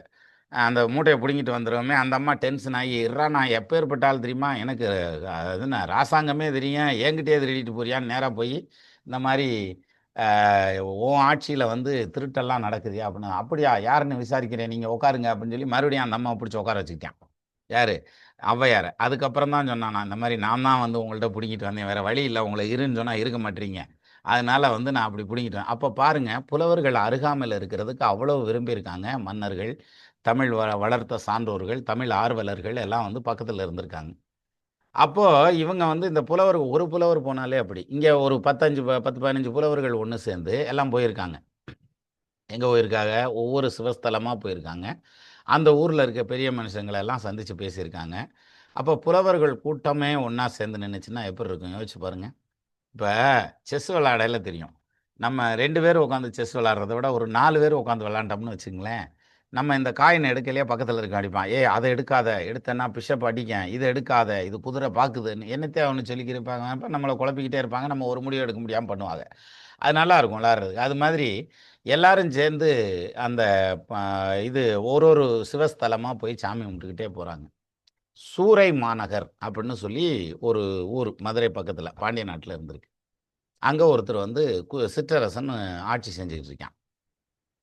அதுக்கு பக்கத்துல இருக்க ஊர் வரைக்கும் இவங்க வந்துட்டாங்க. யாரு? இந்த புலவர்கள். எங்க? ஒரு ஒரு சிவஸ்தலமா தரிசனம் பண்ணிக்கிட்டு, சூரை மாநகருக்கு பக்கத்துல அது என்ன ஊர் சொல்லுவாங்க? தேவத்தூரா? ஒரு நிமிஷம் இருங்க வரேன். ஏதோ ஒரு ஊரு. அந்த ஊருகிட்ட வந்துட்டாங்க. இருங்க அந்த ஊரையே சொல்லிர்றேன். திருப்புத்தூர். திருப்புத்தூருங்கிற ஊருகிட்ட வந்துட்டாங்க. இந்த இது அதுக்கு பக்கத்துல வந்து இந்த சூரை நகருங்கிறது பக்கத்துல இருக்குது. அங்க அந்த சிற்றரசன் இருக்கான். அவன் தமிழ் ஆர்வலர், தமிழ் படிச்சவன். "கற்றாரை கற்றாரே காமுறுவர், நற்றாமரை குளத்தில் நல்லெண்ணஞ் சார்ந்தார்போர் கற்றாரை கற்றாரே காமுறுவர்" அப்படின்னு சொல்லுவாங்க இல்லையா? படிச்சவன படிச்சவன் தான் விரும்புவான்னு, அப்படியே அவர் வந்து ரொம்ப ஆர்வமா இருந்திருக்கிறார். எது? இவங்கள புலவர்கள சந்திக்க. இதுல என்ன பஞ்சாயத்துன்னா, இவன் போய் சந்திக்க முடியாது. என்ன காரணம்? இவங்கெல்லாம் புலவர்கள், இவர் அரசர். அவங்க தான் வந்து பார்க்கணும். அப்படி ஒரு டிக்னிட்டி. அப்ப இவர் என்ன பண்ணியிருக்காரு இந்த அரசரு, ஒருவேளை நம்ம ஊருக்கு வராம போயிட்டாங்கன்னா என்ன பண்றது? அந்த ஊர்லயும் வந்து அந்த அரசாட்சி செய்றானே, அந்த சூரை நகர்லயும் ஒரு சிவஸ்தலம் இருக்குது. அதுக்கு வந்து தளீஸ்வரர்ன்னு பேரு. அந்த தளீஸ்வரருடைய கோயில் அங்க இருக்குது. ஆனா, அங்க வந்து பாடல் பெறல. தேவார பாடல்கள் பெறாத ஸ்தலம். பாடல் பெற்ற ஸ்தலத்துக்கு தான் வேல்யூ ஜாஸ்தி. "பாடல் பெறானை பலர் மெச்ச வாழானை நாடறிய நன்மனங்கள் சூடானை இரும்கடல் சூழ் பாரில் இவன் வாழ்வு மலர்ந்தென்ன கவிழ்ந்தென்ன காண்" அப்படின்னு சொல்லி நன்னன பத்தி பாடுவாங்க. ஒரு புலவர் பாடியிருப்பார். அதாவது இவன் பாடலே பெறமாட்டான். என்ன காரணம்னா, காவல் மரத்திலிருந்து ஒரு கனி வந்து ஆத்துல விழுந்துருச்சு. ஆத்துல குளிச்சுக்கிட்டு இருந்தவன் அந்த கனிய எடுத்து சாப்பிட்டுப்புடுறான். அரசனுடைய மரத்தினுடைய காவல் மரத்தினுடைய கனிய எடுத்து சாப்பிட்டான்னு அவன கொண்டு போய் நிப்பாட்டுறாங்க. அந்த பொண்ணுக்கு மரண தண்டனை குடுத்துர்றான். ஊரில் இருக்க எல்லாரும் அந்த பிள்ளைக்கு மரண தண்டனை கொடுக்க வேண்டாம், அவளுக்கு எடைக்கு எடை பொன் கொடுக்குறேன்னு சொல்கிறாங்க. முடியாது, காவல் மரத்துடைய கனியை வந்து இவ சாப்பிட்டுவிட்டா செத்துத்தே ஆகணும்னு சொல்லி மரண தண்டனை வச்சிடுறாங்க. அன்னைக்கு எடுத்தான் புலவர் சபதம் கொடுக்குறான், இனிமே வந்து உன்னையும் உன்னுடைய வம்சத்தாரையும் தமிழ் புலவர்கள் யாரும் பாட மாட்டாங்க அப்படின்னு சொல்லிட்டு போயிடறான். நன்னன் பேர், அந்த மன்னன் பேர். அதனால தான் பாடல் பெறானை பலர் மெச்ச வாழானை நாடறிய நன்மனங்கள் சூடானை இரும்கடல் சூழ் பாரில் இவன் வாழ்வு மலர்ந்தென்ன கவிழ்ந்தென்ன கான் அப்படின்னு சொல்லி அந்த பாடல் வரும். இவனுக்கு பாடலே யாரும் பாட மாட்டாங்க அப்படின்னு சொல்லி சொல்லுவாங்க. அதே மாதிரி இருந்தது சார், அந்த மாதிரி ஒரு இலக்கிய நயம் இருந்தது. சரி, அப்போது இந்த பாடல் அப்படிங்கிறதுல வந்து இவங்க வந்து இந்த அரசன் வந்து தேவார பாடல் பெறாத ஸ்தலத்தில் தான் நம்ம இருக்கோம். ஒருவேளை இவங்க தேவாரம் பாடலைங்கிறதுனால இங்கே வராமல் போயிடுவாங்களோ, அதனால் நம்ம சிவன் கோயில் இங்கே இருக்குதுங்கிறதையும் சொல்லி நம்ம வந்து ஒரு இது மட்டும் அனுப்பிச்சி வைப்போம், இவங்களுக்கு ஒரு மடல் அனுப்பிச்சி வைப்போம் அப்படின்னு சொல்லி இவன் என்ன பண்ணுறான், ஒரு தபால் அனுப்புகிறான். யாருக்கிட்ட? தன்னுடைய மினிஸ்டரை கூப்பிட்டு இந்த மாதிரி இந்த தபாலை கொண்டு போய் அங்கே கொடுத்துட்டு அவங்க என்ன சொல்கிறாங்கன்னு கேட்டுட்டு வா அப்படின்னு. இப்போ நம்மன்னா என்ன சொல்லுவோம்? அன்புடைய இவ்விடம் நலம் அவ்விடம் எப்படி, மழை மாதிரி வெஞ்சிச்சா உங்கள் ஊரில், எங்கள் ஊருக்கும் வாங்க, எங்கள் ஊர்லேயும் கோயில் இருக்குது, நம்ம இப்படித்தானே எழுதி அனுப்புவோம். ஆனால் அவன் மடல் எழுதியிருக்கான் பாருங்க, தமிழ் படித்தவன் இல்லையா, மடல் எழுதியிருக்கான் பாருங்க. பிறந்த பிறப்பார் பெரும்பேறு வெற்றோம் மறந்துமினி பிறக்க வாரோம் சிறந்தமதி சேர்ந்தானை புத்தூர் திருத்தளியானை புவனம் காத்தானை கூத்தாட கண்டு அப்படின்னு ஒரு பாட்டு எழுதியிருக்கான். இந்த வெண்பாவை எழுதி கையில் கொடுத்து புலவர்கிட்ட, அந்த மினிஸ்டர்கிட்ட, நீ இதை கொண்டு போய் அவங்கள்ட்ட கொடு, அவங்க படிச்சுட்டு என்ன சொல்கிறாங்கன்னு கேட்டுட்டு வந்து சொல்லு அப்படின்னு சொன்னோன்னா இவர் கொண்டுட்டு போயிருக்கார். கொண்டு போய், ஐயா இந்த மாதிரி எங்கள் மன்னர் வந்து தமிழ் ஆர்வம் மிக்கவர், தமிழ் புலமையானவர், உங்களுக்கு ஒரு திருமுகம் கொடுத்து விட்ருக்காரு, இதை படிச்சுட்டு நீங்கள் என்ன பதில் சொல்கிறீங்கன்னு கேட்டுட்டு வர சொன்னாங்க அப்படின்னு சொல்லி கொடுத்துருக்காரு. இந்த புலவர்கள் வாங்கி படிச்சிருக்காங்க. படிச்சுட்டு சொற்சுவை இங்கே பாருங்க, ஒன்று அங்கே வர்றேன்னு சொன்னால் சரிப்பா நான் வர்றேன்னு சொல்லணும், இல்லை வரலைன்னு சொன்னால் இல்லைப்பா நான் வரலைன்னு சொல்லணும். இவங்க என்ன சொல்லியிருக்காங்க, மன்னர் வந்து கொடுத்த திருமுகம் நல்லாத்தான் இருக்குது, சொற்சுவை பொருட்சுவை எல்லாமே இருக்குது, இலக்கண அமைதி எல்லாம் பிரமாதமாக இருக்குது, ஆனால் பிரச்சனை என்னென்னா இந்த பாட்டில் குற்றம் இருக்கிறது அப்படின்ட்டான். என்னென்னா ஒரே ஒரு புலவர் வந்து இருந்தாலே வந்து 1008 குறை சொல்லுவாங்க.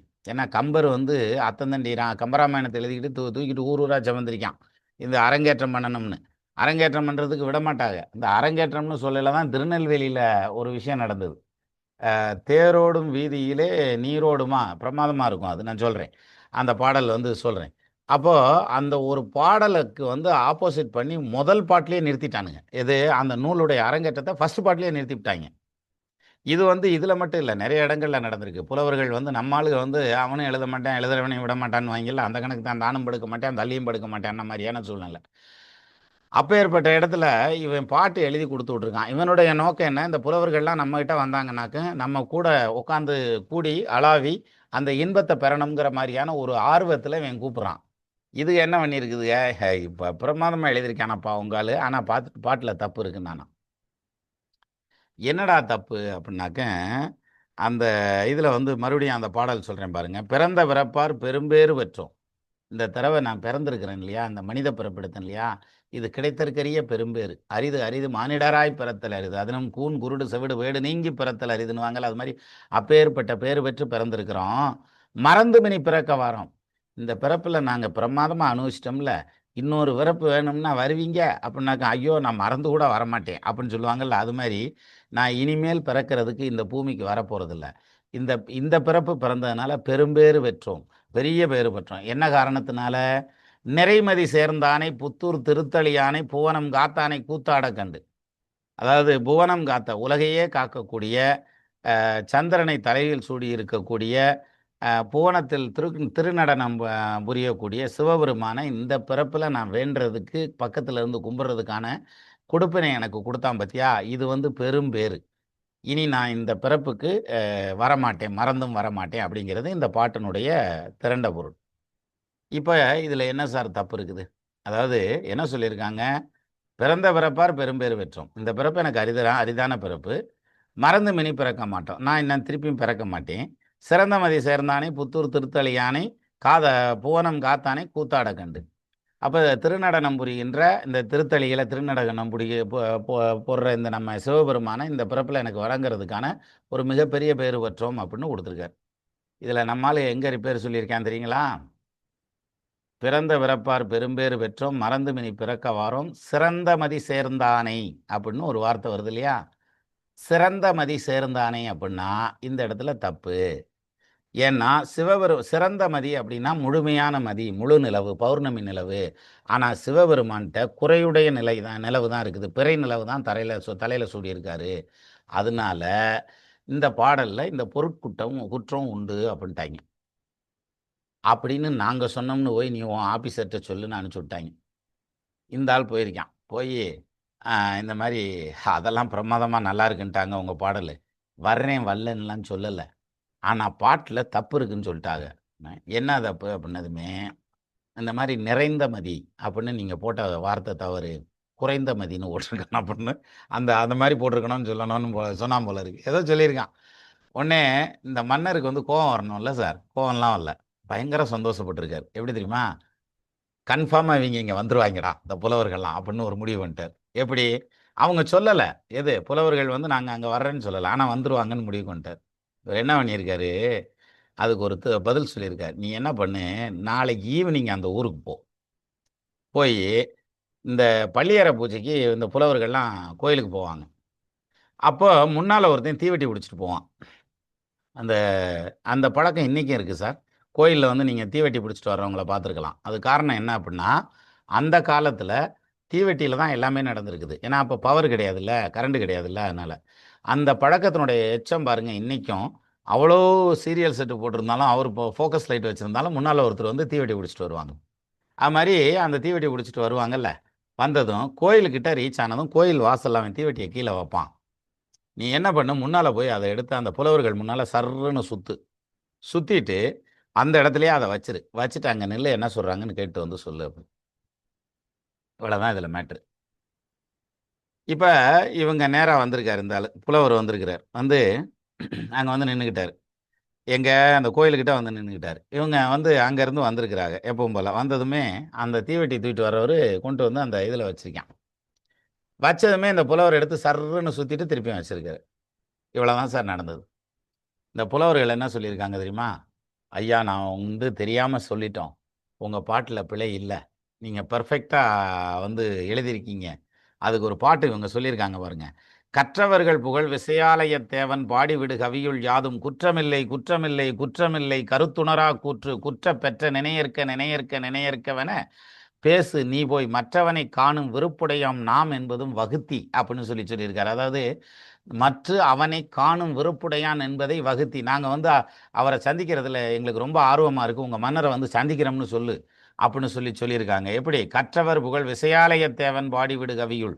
விசயாலய தேவன்கிறது அந்த சிற்றரசனுடைய பேர். அவர் கொடுத்த அந்த கவி இருக்கு இல்லையா, அதில் யாதும் குற்றமில்லை குற்றமில்லை குற்றமில்லை 3 வாட்டி சொல்லியிருக்காங்க. தப்பே கிடையாது அந்த பாட்டில். கருத்துணரா கூற்று, நாங்கள் தான் அறியாமல் சொல்லிட்டோம், நாங்கள் அதை புரிஞ்சுக்காமல் சொல்லிட்டோம். குற்ற பெற்று நினையற்க குற்றத்தை பற்றி நீ நினைக்காத, நாங்கள் தப்பு சொல்லிட்டோன்னு தப்பாக எடுத்துக்க வேண்டாம், நான் அவங்கள்ட்ட வந்து அந்த மன்னருடைய விருந்தினராக இருக்கிறேன்னு சொல்லு அப்படின்னு சொல்லி இந்த பாட்டை சொல்லி அதை எழுதி கொடுத்து அவனை அனுப்பிச்சி விட்ருக்காங்க. இப்போ இதில் நடந்தது என்ன தெரியுமா சார்? நல்லா கவனிச்சு பாருங்கள். இப்போ நமக்கு புரியாது, இதுக்கு வந்து விளக்கம் அவன் கொடுத்துருக்காங்க. அந்த விளக்கத்தோட வரையில் புரியும். அவன் என்ன பண்ணியிருக்கான்? ஒன்றும் பண்ணலை. இந்த தீவெட்டியை தூக்கி ஒரு சுற்றிட்டு கீழே வச்சுட்டான். உடனே இவங்க இந்த பதில் சொல்லிட்டாங்க. எப்படிரா சொன்னாங்க அப்படின்னா, பிறைமதியைத்தான் சிவபெருமான் சூடியிருக்கார், இல்லைன்னு இல்லை. ஆனால் சிவபெருமானை பற்றி அந்த பாட்டில் வந்து விஜயாலயத்தேவன் எழுதி கொடுக்கல. என்னென்னு எழுதி கொடுக்குறாரு? சிறந்தமதி சேர்ந்தானை புத்தூர் திருத்தளியானை புவனம் காத்தானை கூத்தாட கண்டு அப்படின்னு சொல்லி எழுதியிருக்காரு. கூத்தாட கண்டு அப்படின்னா கூத்துங்கிற திருநடனம் சிவபெருமான் ஆடுறது இல்லையா? அந்த நடனம் ஆடுறாரு இல்லையா? அப்போ சுழன்று ஆடுறப்ப இந்த தலையில் இருக்க பிறை நிலவு வந்து முழுமதி மாதிரி தெரியும் இல்லையா? ஒரு விஷயத்தை சுற்றி ஆடினோம்னா சுற்றிக்கிட்டே இருந்தால் அந்த இதையே எடுத்து தீப்பந்தத்தை எடுத்து சுற்றினா அது முழுமையாக தானே தெரியும், வட்டமாக தானே தெரியும். அப்படி வட்டமாக தெரிஞ்சிருக்குன்னு அவன் எழுதியிருக்கான். அதை வந்து குறிப்பால் உணர்த்தியிருக்கான். அது தெரியாமல் நாங்கள் பாட்டில் குற்றம் சொல்லிட்டோம், தயவு செய்து எங்களை மன்னிச்சுக்க சொல்லு, உன் மண்ணை எழுதுனதில் குற்றமில்லை குற்றமில்லை குற்றமில்லை அப்படின்னு சொல்லியிருக்கான். நிறைந்த மதி அப்படின்றது எந்த இடத்துல நிற்கிது?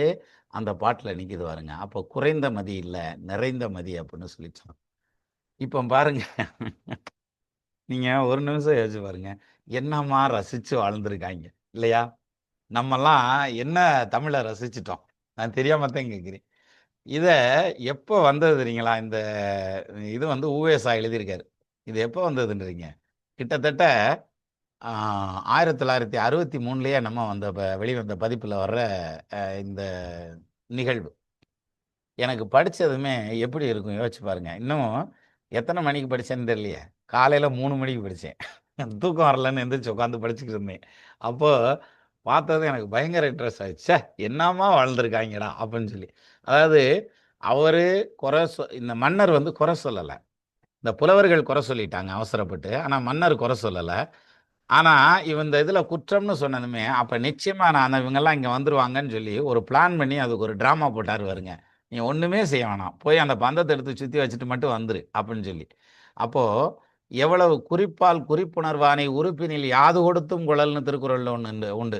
ஒரு குறிப்பு குடுத்தா, அந்த குறிப்ப வச்சு ம மற்ற விஷயங்கள புரிஞ்சுக்கக்கூடிய ஒரு வேலைக்காரன் கிடைச்சான்னா, அவன பக்கத்திலேயே வச்சுக்க. கூட சம்பளம் குடுத்து கூட அப்படின்னு சொல்லி சொல்றாங்க. அப்ப யோசனை பண்ணி பாருங்க. எவ்வளவு இன்ட்ரஸ்டிங்கான ஒரு விஷயம். இதே மாதிரியான பிரமாதமான விஷயம் குறுந்தொகையிலலாம் உண்டு. நம்ம ஒண்ணொண்ணா பார்த்துக்கிட்டு வருவோம். ஒரு ஒரு நாளைக்கும் பார்த்துக்கிட்டு வந்தா தான் இன்ட்ரஸ்டிங்கா இருக்கும். எல்லாத்தையும் மொத்தமா பார்க்கறதுங்கிறத விட. கிட்டத்தட்ட எவ்வளோ நேரம் பேசியிருக்கோம்? ஆமாப்பா 1 மணி நேரம் ஆச்சு. ஆனா, நம்ம தமிழ் சேனலுக்குள்ள வந்து மைக்க புடிச்சா மட்டும் கடியாரம் திடு திடு திடுன்னு ஓடுதுப்பா புழுதி கிளம்ப. அதனால தான் வேகமா போயிருதுன்னு நெனைக்கிறேன். டைம் ஃபாஸ்ட்டா எனக்கு மட்டும் தான் ஃபாஸ்ட்டா போச்சான்னு தெரியல. இப்ப நீங்க சொல்லுங்க. சார் நீங்க பேசிட்டே இருக்க எனக்கு டைம் போனதே தெரியல. அதத்தான் பாருங்க. நான் நிஜமாலுமே 1 மணி நேரம் ஆயிருக்கும். சீக்கிரம் முடிச்ச மாரி தான் இருந்தது எனக்கு. வாங்க ஹெமராஜ் கிருஷ்ணன் வாங்க. ஹேண்ட் ரைஸ் பண்ணுங்க. ஐயா வணக்கம் ஐயா. ஆ வணக்கம் நல்ல சார். கதையா அந்த கதை. பெரிய என்னது முழு நிலவு அப்படின்னு சொன்னீங்களே, ஆமா. அருமையான கதையா அது. இன்ட்ரெஸ்டிங்கா இருந்துச்சுயா. நல்லா இருந்துச்சு. நீங்க அந்த கொரோனால அப்ப அந்த ஆயுள் போவாதுன்னு நிச்சயமா எனக்கு தெரியும். எப்படி கண்டுபிடிக்க சொல்லப்ப நான் என்ன கூட நினைச்சேன் நீங்க லக்னாதிபதி ஸ்ட்ராங்கா இருக்காரு, 8ஆம் இடம் ஸ்ட்ராங்கா இருக்காரு, சனி ஸ்ட்ராங்கா இருக்காரு, இப்படி சொல்ல போறீங்கன்னு நினைச்சேன். ஒரு டசன் புக் இருக்குன்னு சொன்னது அது அருமையான விஷயம்யா. நிஜமாலுமே எனக்கு எனக்கு ஒரு அந்த பல ஒரு டசன் நம்பிக்கை புக் வந்துச்சு. இருக்குயா. ம். எனக்கு ஒரு பல டசன் புக் இருக்குயா ரேக்ல. நிச்சயமா. அதாவது 2வது இந்த பிறப்புல படிச்சுட்டோம்னு வச்சுக்கோங்களேன், அடுத்த பிறப்பிலயும் அந்த கல்வி தொடர்ந்து வரும்னு சொல்றாங்க. "இம்மையும் எழுமா புடைத்து ஒருமைக்கு தான் கற்ற கல்வி இம்மையும் எழுமா புடைத்துங்கிறது திருவள்ளுவருடைய வாக்கு. பெரிய மனுஷன் சொன்னா சரியாத்தான் இருக்கு.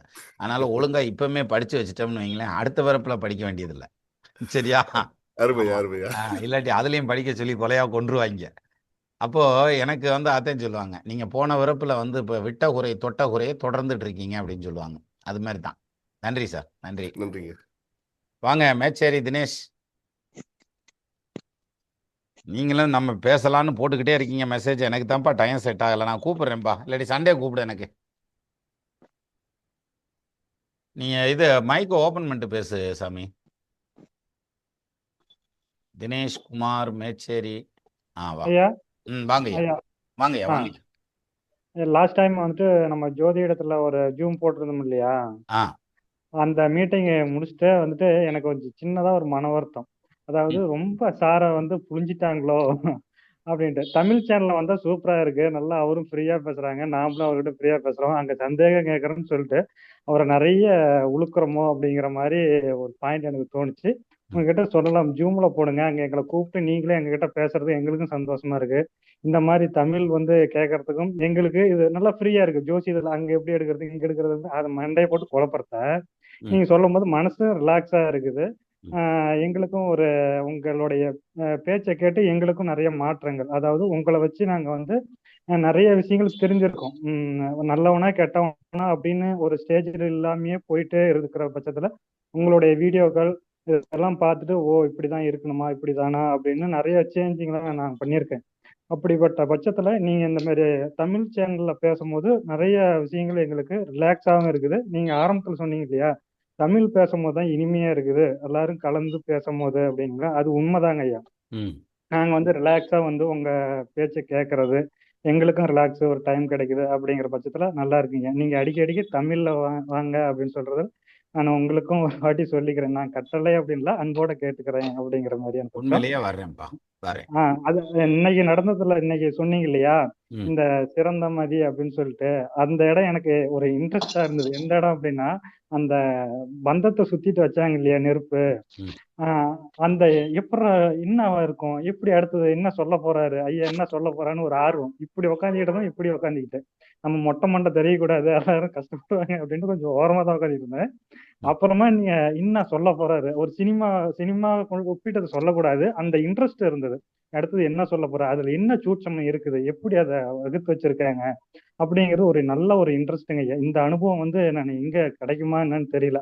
அருமையா இருக்குங்க ஐயா. இந்த விஷயத்துக்காக உங்க காலடியில கிடைக்கலாங்க ஐயா. ரொம்ப நன்றிங்க ஐயா. நன்றி நன்றி. ரொம்ப நீங்க நன்றிங்க. இன்னொன்னுப்பா, முடி இல்லாம உட்காந்து பேசுறத பத்தி ஃபீல் பண்ணாதீங்க. மூளை இல்லாம உட்காந்தா தான் தப்பு. முடி இல்லாம உட்காந்தா தப்பு இல்ல. ரைட்டா? உங்களுடைய பார்வை சார் நேரம் அதுக்கு நாங்க 13 இருக்கோம் சார். என்னப்பா? நாங்க இருக்கோம் சார், மூளை இல்லாம உட்காந்து கேட்டுட்டு. அப்புறம் நாங்க மட்டும் பெரிய மூளையோட பேசுறோமாக்கா. ஆக்சுவலா இதுல தான் சொல்லுவாங்க, ஜோசியத்துல உங்க அளவுக்கு இல்லைங்க, நானும் ஓரளவுக்கு பார்ப்பேன் அப்படின்னு சொல்லி அவங்க ஆர்கியூ பண்றதுக்கு வருவாங்க. இந்த அப்பாயின்மெண்ட்ல வரையில ஆர்கியூ பண்ண வருவாங்க. எனக்கு ஓரளவுக்கு தான் தெரியும் அப்படிம்பாங்களா. நானும் சொல்லுவேன், எனக்கும் ஓரளவுக்கு தாங்க தெரியும். நாங்க தெரிஞ்ச மாதிரி பில்டப் பண்ணிக்கிட்டு இருக்கோம் அப்படின்றது. ஏன்னா உண்மை அதானே, யாரு முழுசா படிச்சிருக்க போறா? அவர் 10 பாயிண்ட் படிச்சிருந்தா நம்ம 11 பாயிண்ட் அல்லது 9 பாயிண்ட் படிச்சிருக்க போறோம். அவ்வளவுதானே வித்தியாசம். அந்த மாதிரி தான். அது மாதிரி தினேஷ், நீங்க வந்து ஐயா. தாழ்வு மனப்பான்மை மனசுல இருக்கக்கூடாது. தூக்கி எறிஞ்சிட்டு இங்கிலீஷ்ல கேபிட்டல் ஓகே. லெட்டர் ஐ எழுதுவோம்ல, அது மாதிரி. ஆனா ராமானுஜர்கிட்ட வந்து சொன்னவங்க தான் சொன்னா, அடியேன் ராமானுஜன் வந்திருக்கிறேன் அப்படின்னு சொன்னதுக்கு அப்புறம் தான் அந்த இவரே ஏத்துக்கிட்டாராம், வாத்தியாரா ஏத்துக்கிட்டாராம். அதனால ம். ஒரு பக்கம் நம்ம வந்து நம்மளை உயர்த்தக்கூடாது. உள்ளதுலயே சிக்கலான விஷயம் என்னன்னா புகழ் போதை. அதாவது சரக்கு அடிச்சவனுக்கு ம். காலையில தெளிஞ்சிரும், சம்சாரம் ம். கட்டினவனுக்கு 3 மாசத்துல தெளிஞ்சிரும். ரைட்டா? ஆனா புகழ் போதை வந்து விடாது. ஆஹ், புகழ் போதை அவனை கொண்டு போய் புதைக்காம விடாது.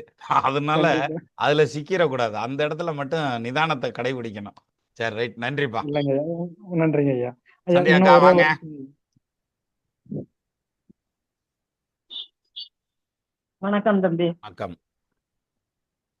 இப்போ நிறைமதின்னு சொன்னதும் நீங்க ஒவ்வொரு மாசம் வர்ற பௌர்ணமியை பத்தி பேச போறீங்களாக்கும்னு நினைச்சேன். அருமையா இருந்துச்சு பாருங்க. அந்த சிவபெருமான ஆட்டத்தை ஒரு வந்து சூசகமா அவருக்கு அவங்களுக்கு சொன்னது அருமையா இருந்துச்சு. நான் கூட அவர் சொல்ற மாதிரி த்ரில்லர் என்ன சொல்ல போறீங்களோ அப்படின்னு நினைச்சுக்கிட்டு இருந்தேன்.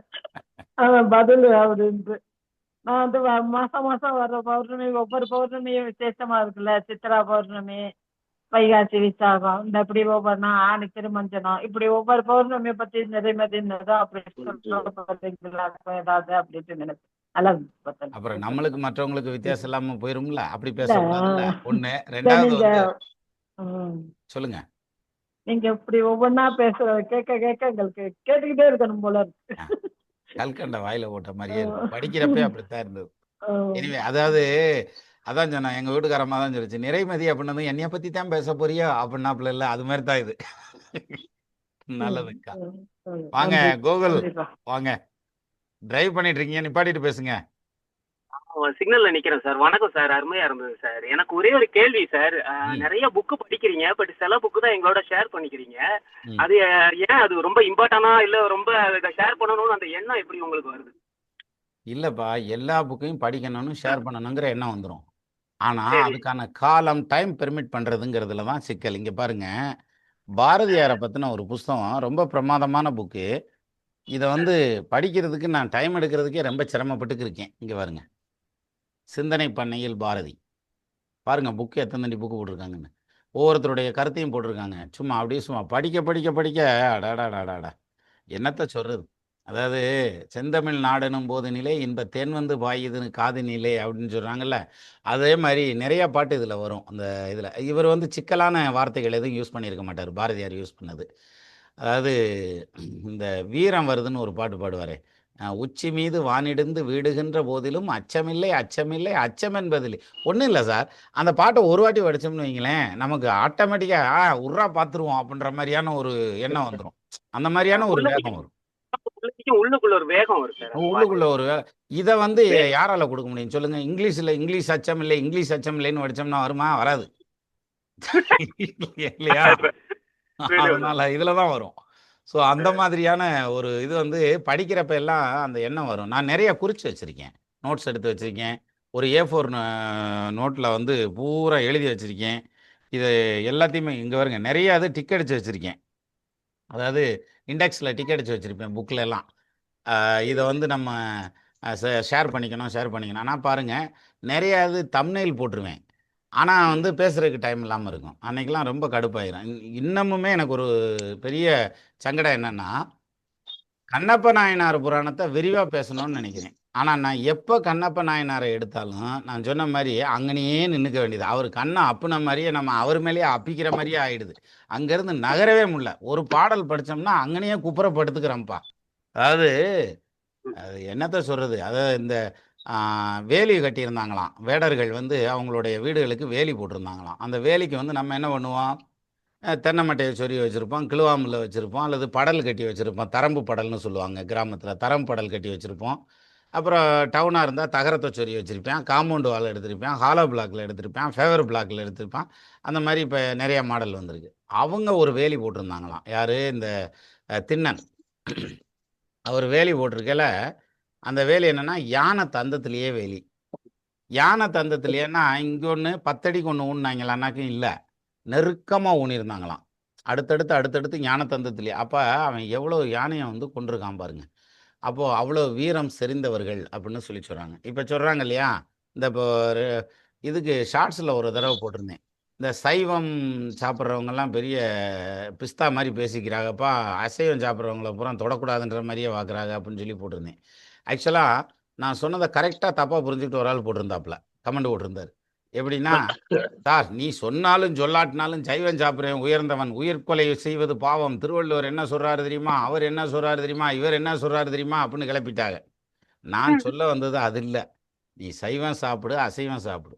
ஆனால் நான் சைவம் வந்து 2 வருஷமாக நான் சைவம் தான் சாப்பிட்றேன் அப்படின்னு பெருமை அடிக்கிறேன் பார்த்தீங்களா, அந்த பாயிண்ட்டு தான் வேணான்னு சொன்னால், நான் சைவம் வேணான்னு சொன்னேங்கிற மாதிரியான பாயிண்டில் எடுத்துகிட்டு போயிட்டார். நம்ம சொல்கிறத தப்பாக புரிஞ்சுக்கிறதுக்கும் கரெக்டான ஆள் இருக்குன மாதிரி நான் அதுக்கு பதில் சொல்லி என்ன செய்யறதுன்ட்டு விட்டுட்டேன். நான் சரி ரைட்டு நீ புரிஞ்ச வாக்கிலேயே இரு அப்படின்ற மாதிரி விட்டேன். அது மாதிரி இந்த இது மாதிரியான விஷயங்கள் படிக்கிறப்ப இன்னொன்று வந்து பார்த்தீங்கன்னா, இந்த கரத்தல் அப்படின்னு ஒரு வார்த்தை இருக்குது தமிழில். காகம் கரவா கறந்துண்ணும் அப்படின்றாங்க இல்லையா, அது மாதிரி கரத்தல்னு ஒரு வார்த்தை. கரத்தல்னா மறைத்தல் அப்படின்னு. பெரிய புராணத்தில் அந்த கரைத்தல், அதாவது மெய்யலாம் நீர் ஊசி வேணிகள் முடித்து கட்டி கையினில் படை கறந்த புத்தக கவளி ஏந்தி அப்படின்னு ஒன்று வரும். மை ஒதி விளக்கே என்ன மனதினுள் கருப்பு வைத்து பொய்த்தவ வேடம் கொண்டு புகுந்தனன் முத்தநாதன் அப்படின்னு ஒரு பாடல். அப்படின்னா அந்த புஸ்தகத்துக்குள்ள அவன் வந்து இதை மறைச்சி வச்சு கொண்டு வர்றான், அந்த ஆயுதத்தை மறைச்சி வச்சு கொண்டுட்டு வர்றான். அதான் மேட்ரு இதில். அப்போ கறந்து கொண்டு வர்றாரு அப்படின்னு. இதே இது இந்த சிவபெருமான் வந்து வேணிகள் முடித்து கட்டி இதுனா இல்லை, அந்த இதில் சிவபெருமான் வந்து வீட்டுக்கார அம்மாவை உள்ளே ஒளிச்சு வச்சிருக்காராம். யார், கங்கையை.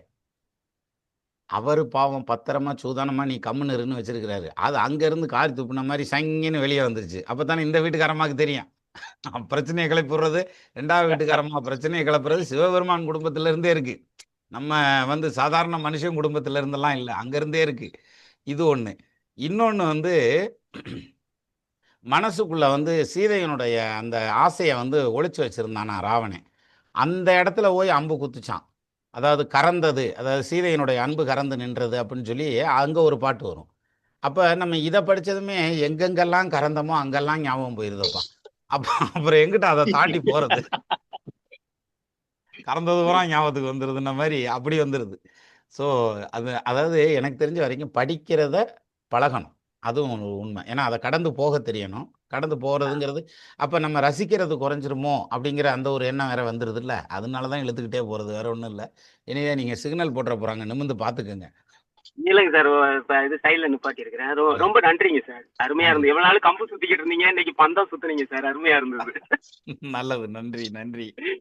இதான் தமிழ். இப்ப சொன்னீங்க பாத்தீங்களா, இதான் தமிழ். கம்பு சுத்திக்கிட்டு இருந்தது பந்தம் சுத்துறோம் இல்லையா, இதான் தமிழ். சுத்த ஆரம்பிச்சிருக்கீங்க சார், அடுத்து என்னத்தை சுத்துறோம்னு ஒரு வெயிட்டிங்ல இருக்கும். பார்ப்போம், நாளைக்கு சுத்துவோம். ஓகேங்க சார், நன்றிங்க. நன்றி நன்றி. வாங்க விஜயலட்சுமி. விஜி ஐயா வணக்கங்க ஐயா. வணக்கம். கம்பு சுத்தலாம் அப்படின்னு தாங்க பார்த்தேன், குக்கர்ல விசில் வரலைங்க, என்ன சுத்த விட்டுருச்சு அது கொஞ்ச நேரம்.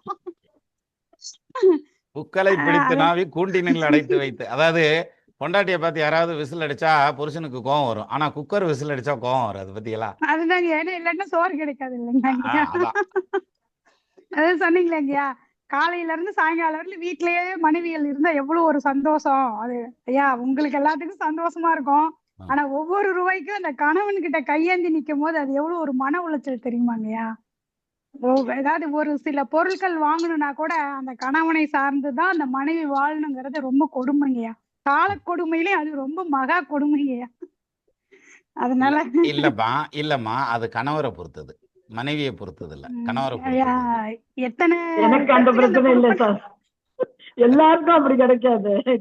கணவனை எதிர்பார்த்து அது சில அது சுதந்திர ஒண்ணுங்கய்யா. பறவைகள்லாம் இருக்கு. என்னைக்காவது ஒரு நாள் வந்து பாத்தீங்கன்னாங்கய்யா, ஏதாவது ஒரு சில மனஸ்தாபங்கள் வீட்டுல ஒரு கணவன் மனைவிக்குள்ளார வரும் பொழுது, நீ என்ன பண்ணிட்ட, வீட்டுல சும்மா தானே உட்காந்துட்டு இருக்கிறன்னு ஒரு வார்த்தை வந்துருச்சுனாலும் முடிஞ்சு போச்சுங்க. அவங்க ஆமாம்மா எத்தனை அது இல்லை செஞ்சிருந்தாலும். அதை நான் சொல்லணும்னு நினச்சேன், ஸ்பீச்லேயே சொல்லணும்னு நினச்சேன். கண்டிப்பாக ஒரு நாள் சேர்த்துறேன் அதை. ஆக்சுவலி வீட்டில் சும்மா தானே இருக்கேங்கிற வார்த்தை எந்த மனைவியை பார்த்து எந்த கணவனும் கேட்கக்கூடாது. அது வந்து ரொம்ப வந்துருச்சுன்னா தப்பான வார்த்தை. வாழ்க்கையே முடிஞ்சு போச்சுங்க. அவ்வளவுதான். அவங்க அத்தனை வருஷம் வாழ்ந்ததுக்கான அடையாளமே இல்லாம போயிருங்க. ம். இதை நான் ஐயா பேசும்போது நான் அது காது கொடுத்து கேட்டு சரி இது ஐயா எப்படி கொஸ்டின்ல வச்சிரணும் அப்படின்னு சொல்லி ஒரு வார்த்தை இது ஒண்ணுங்கய்யா. இல்லைம்மா இந்த இடத்துல நீங்கள் கொஞ்சம் செல்ஃபிஷாக இருக்கீங்கன்னு அர்த்தம். நான் அதுக்கு விளக்கம் சொல்கிறேன். எப்படின்னா இது ஐயா வந்து உங்களுக்கு சமாதானம் இல்லை, இருந்தாலும் சொல்கிறேன். நீங்கள் செலவு பண்ணுறது வந்து கட்டாயத்தை செலவு பண்ணுறது பிள்ளைக்காகவும் கணவருக்காகவும் செலவு பண்ணுறீங்க, உங்கள் குடும்பத்துக்காக செலவு பண்ணுறீங்க, ரைட்டா? அதை வந்து நீ சும்மா தானே இருக்கேன்னு கேட்டதும் உங்கள் மனசு புண்படுது இல்லையா? அப்படின்னா என்ன அர்த்தம்னா நீங்கள் இன்னும் பக்குவப்படலைன்னு அர்த்தம். கணவன் மட்டும் இல்லை, யார் நீ சும்மா இருக்க, வெட்டியா இருக்க, வீட்டில் தானே இருக்க, சட்டி தானே சுரண்டுறேன்னு கேட்டால் கூட மனசு புண்படவே கூடாது. அப்படின்னா என்ன அர்த்தம்? நீங்கள் இன்னும் சென்சிட்டிவாக இருக்கீங்க, சொல்கிறவங்களுக்கு ரியாக்ட் பண்ணக்கூடிய மனசோட இருக்கீங்கன்னு அர்த்தம். ஒருத்தர் நம்மளை வந்து கேவலமாக பேசினா கூட நம்ம அதை வந்து இந்த காதில் வாங்கி அந்த காதில் விட்டுட்டு போயிடணும். அதை மனசுக்குள்ளே போடக்கூடாது, புத்திக்குள்ளே எடுத்துக்க கூடாது. இந்த காதில் வாங்கி அந்த காதில் விட்டுறணும். சொல்லுக்கும் கடிய வேக சுடு சரம்ன மாதிரி அப்படி விட்டுட்டு போயிடணும். ஆனால் அந்த பக்குவம் வந்து எல்லாத்துக்கும் வராது. அந்த மெச்சூரிட்டி வர்றதுக்கு கொஞ்சம் வயசான சந்தியாக்கா மாதிரி வயசு வந்துச்சுன்னா வந்துடும். இல்லைங்க, அந்த இடம் வந்துடும். எனக்கெல்லாம் வந்துருச்சுங்கய்யா. அப்படி அவர் சும்மா நீ சும்மா தானே இருக்கிறேன்னு அவர் சொல்லிட்டாருன்னா, அப்ப நீங்க கொஞ்ச நேரம் வீட்டுல இருங்க, உங்க யூனிஃபார்ம் கொடுங்க, நான் டியூட்டிக்கு போயிடுறேன்னு பண்றீங்க. இல்லை அவர் நிஜமாலுமே, வாயே அதாவது திறக்கிறது ஒரு இல்லைங்க. பொண்ணு பார்க்குற வேலையை நிச்சயமா ஒரு ஆணால பார்க்க முடியாது. வீட்டில் இருந்து பார்க்க முடியும், பார்ப்பாங்க, ஒரு சிலர் பார்ப்பாங்க. நான் தான் ஒரு தடவை மீட்டிங்லேயே சொன்னேன். அதாவது வீட்டுக்காரம்மா ஊருக்கு போயிட்டாங்க, அந்த இண்டக்ஷன் ஸ்டவ்வில் சுடுதண்ணி வைக்கிறதுக்குள்ள நான் பட்ட ஆமாங்க ரொம்ப கஷ்டப்பட்டு போனேன். அது ஆமாங்க சொன்னீங்க. எப்படித்தான் மாரடிக்கிறாங்களா இந்த அடுப்பை வச்சுக்கிட்டுங்கிற மாதிரியான எண்ணம் தான் வந்ததே தவிர மற்றபடி நமக்கு அந்த இதே வரல. அதே மாதிரி அவங்க கஷ்டப்பட்டு ஒரு டிஷ்ஷஸ் பண்ணியிருப்பாங்க. நம்ம யதார்த்தமாக கேஷுவலாக பேசுகிறப்ப கூட அதை வந்து ஏதாவது தப்பாக பேசிட்டோம்னாக்க, அதுக்கு ஒரு கேலிக்காக பேசிட்டா கூட அது அவங்கள புண்படுத்துதுங்கிறத புரிஞ்சுக்கிறதுக்கே எனக்கு ரொம்ப நாள் ஆச்சு. அது வந்துங்கய்யா, இவர் ஐயா பொன்னையசாமிகள் ஐயா சொல்லுவாருங்க, ஒரு டீ கொடுத்தா கூட நன்றி சொல்லிடணும் அந்த இடத்துல, தேங்க்ஸ் சொல்லிடு. அவங்க மனசு வந்து அந்த இடத்துல ஓ நம்ம ஒரு டீ கொடுத்தோங்கிறத காட்டிலும் அதை வந்து அவங்க பெருந்தன்மையோட எடுத்துட்டு போயிருவாங்க. எந்த இடத்துலயும் ஒரு நன்றின்னு ஒரு வார்த்தையை சொல்லியிருப்பாரு, அந்த இடத்துல அவங்க புகழ்ந்துட்டதா நினைச்சுக்குவாங்க அப்படின்னு பாருங்க. ஒவ்வொரு இடத்துலயும் அவர் சொல்லும் போது நான் அதை கேட்டிருக்கிறேங்க. நான் யாருக்கு வந்து இருந்தாலும் சரி ஒரு நன்றி சொல்லிடு அப்படின்னு நான் பாருங்க. ஒரு பழக்கத்தை ஃபாலோ பண்ணுறேம்மா. அதாவது எப்படின்னா, எங்கே போய் சாப்பிட்டாலும் அந்த சமைச்சவங்களை கூப்பிட்டு, ஈவன் அது கல்யாணமாகவே இருந்தாலும் கிச்சனுக்கே கூட போயிடுவேன். போயிட்டு இந்தந்த ஐட்டம் எனக்கு நல்லா இருந்தது, இது எனக்கு நல்லா இல்லை, அல்லது எனக்கு இது வந்து இது இப்படி இருந்தால் நல்லா இருந்திருக்கலாம், மற்றது இன்ன ஐட்டம்லாம் நல்லா இருந்தது அப்படின்றத எடுத்து சொல்லிட்டு தான் வருவேன்.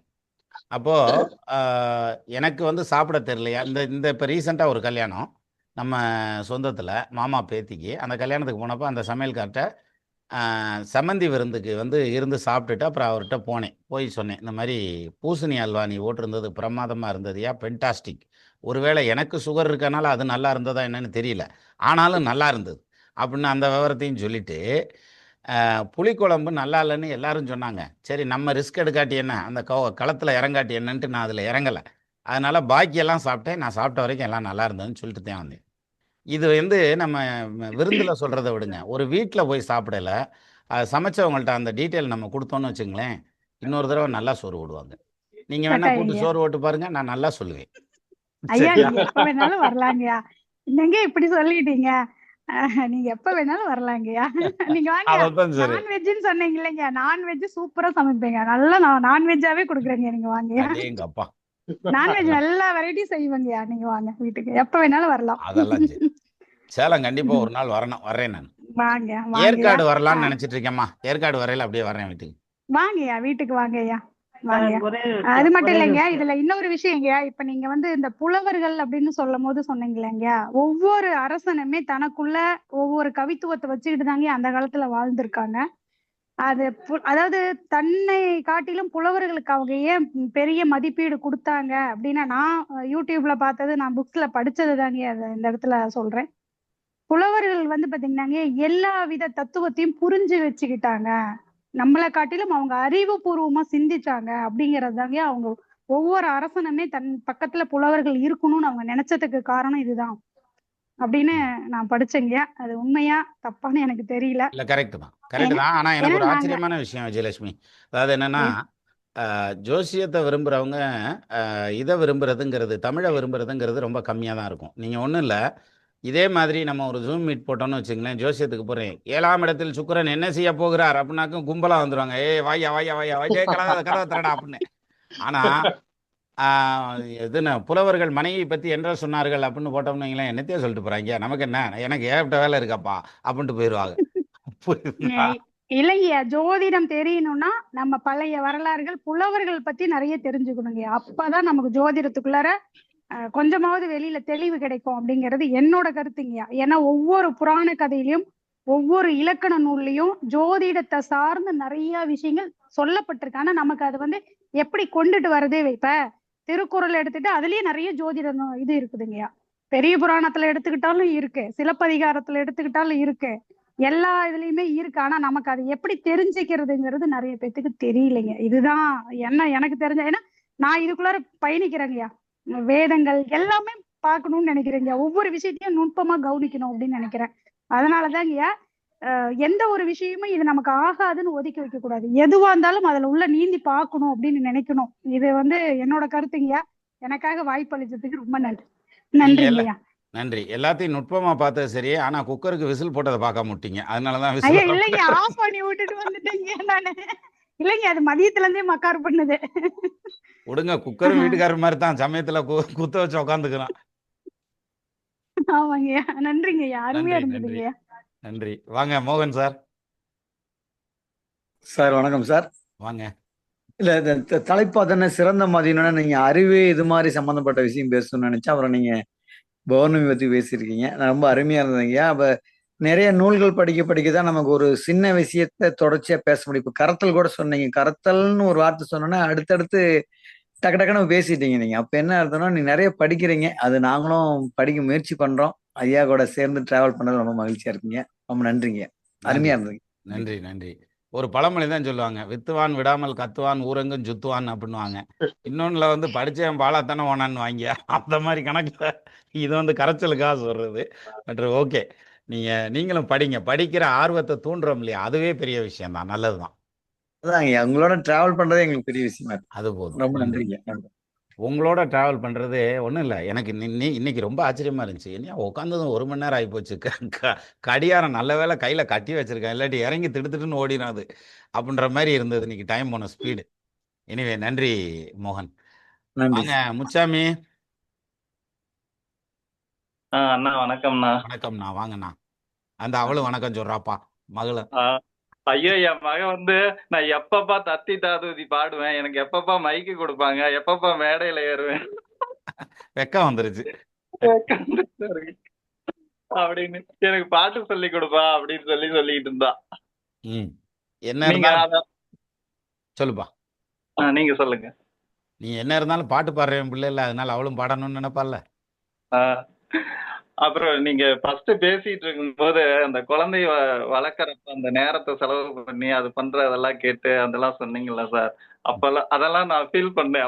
அப்பா நம்ம பிள்ளையை நம்ம வளர்த்துறோம், கூட இருக்கிறோம், அதெல்லாம் வந்து நம்ம அனுபவிக்கிறோம், நமக்கு அந்த இதெல்லாம் கிடைக்குது அப்படின்னு சொல்லிட்டு அதை படைப்பு பல படைத்து பலரோடொன்னும் உடைப்பெறும் செல்வராயினும் இடைவிட குரு நடந்து சிறுகை நீட்டி இட்டும் தொட்டும் கல்வியும் தொலைந்தும் நெய்யுடை அடிசில் மயக்குறா இல்ல மக்களே இல்ல பயக்குறா தம் வாழ்நாளே அப்படின்னு சொல்லி அந்த வார்த்தை சேர்ந்து வரமாட்டேங்குது சார்.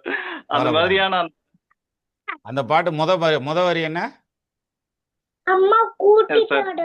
எந்த படைப்பு பல படைத்து பலரோடு படைப்பு பல படைத்து பலரோர் உண்ணும் உடைப்பெருஞ்செல்வராயினும் இடைப்பட குறுகுறு நடந்து சிறுகை நீட்டி இட்டும் தொட்டும் அள்ளியும் துளைந்தும் நெய்யுடை அடிசில் மெய்பட விதிர்த்தும் மயக்குறு மக்கரை இல்லார்க்கு பயக்குறை இல்லை தாம் வாழ் நாளே.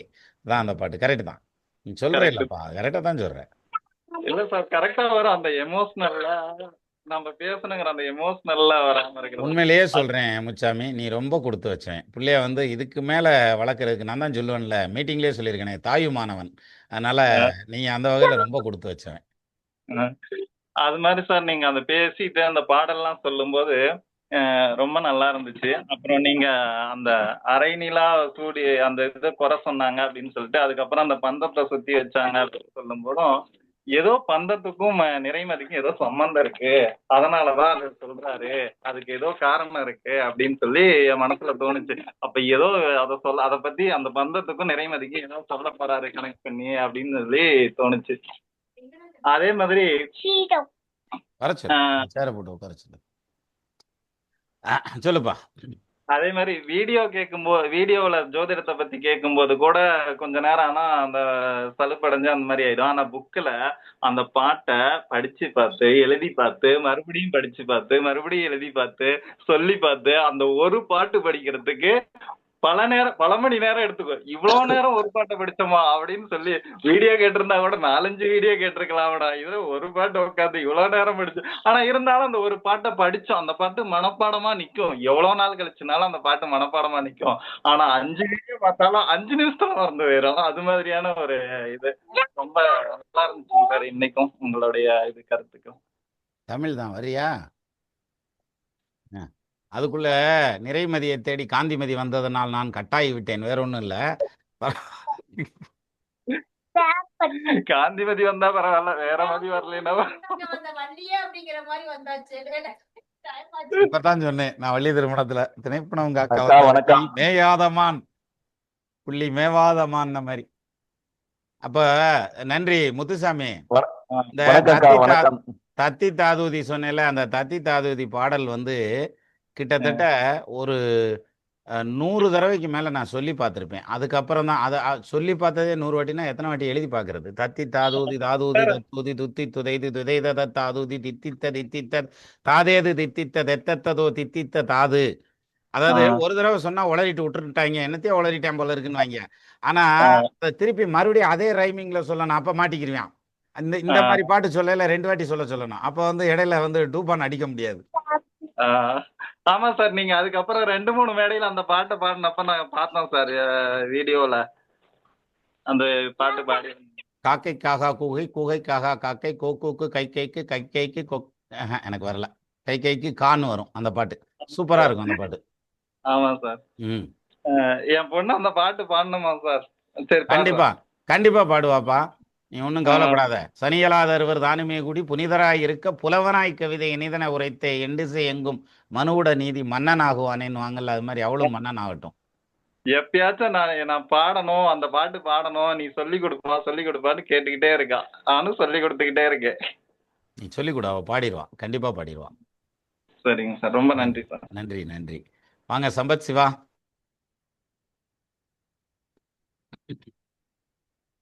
அட்டன் பண்ண மணிக்கு விட்டுட்டு போயிட்டாரோ? சரி. யோகேஸ்வர லிங்கம், கோபிச்செட்டிப்பாளையம், வாங்க பூக்கடைக்காரரு.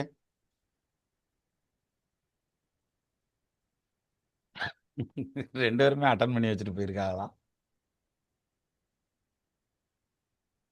மியூட் எடுக்கணும். கேமராவை தான் ஓபன் பண்ணிருக்கீங்க, மியூட் எடுக்கல.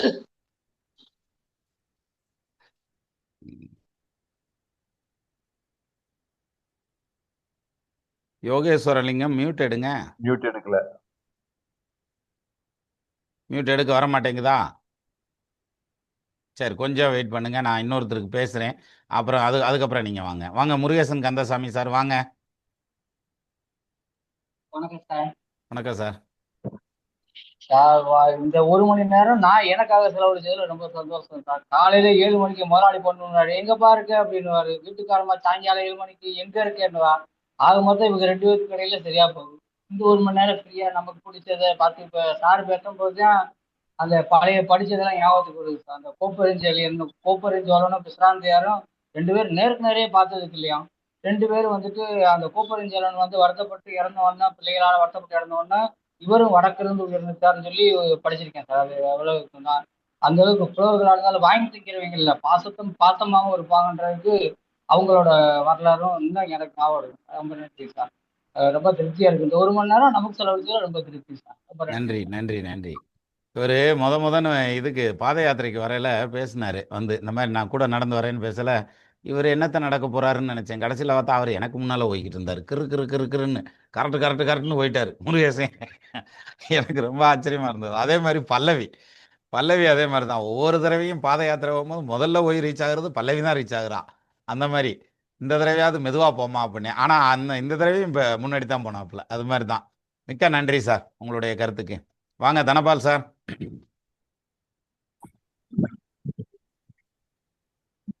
குருவே வந்துட்டேன் சம்பத் சிவா.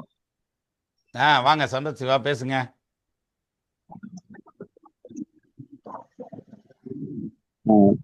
ஜி நீங்க எங்களுக்கு சொன்னது இந்த தமிழ் வந்து எங்களுக்கு ரொம்ப நாளைக்கு அப்புறம் மறுபடியும் எங்களுக்கு தமிழ் சேனல்ல வந்து அருமையா வந்திருக்கு. இது எங்களுக்கு தமிழ் சேனல் வந்து நீங்க அடிக்கடி வந்தீங்கன்னா எங்களுக்கு ரொம்ப, அதாவது பழங்காலத்து விஷயங்கள் எல்லாம் இந்த மாதிரி எல்லாம் இருக்கா அப்படின்னு நாங்க தெரிஞ்சுக்கிறதுக்கு மிகப்பெரிய ஒரு வாய்ப்பு. இந்த புக்கு படிக்கிறதுக்கு சொல்லிருந்தீங்க. புக்கெல்லாம் படிக்கிறது நல்லா ரொம்ப படிச்சு ரொம்ப நாள் ஆச்சு. நான் பாலகுமாரன் புக்கு மட்டும்தான் அவர் எழுதின டைம்ல ஒரு 100-120 புக்கு பக்கமா வாங்கி நான் படிச்சிருக்கேன். அதுக்கப்புறம் படிச்சதே இல்லை.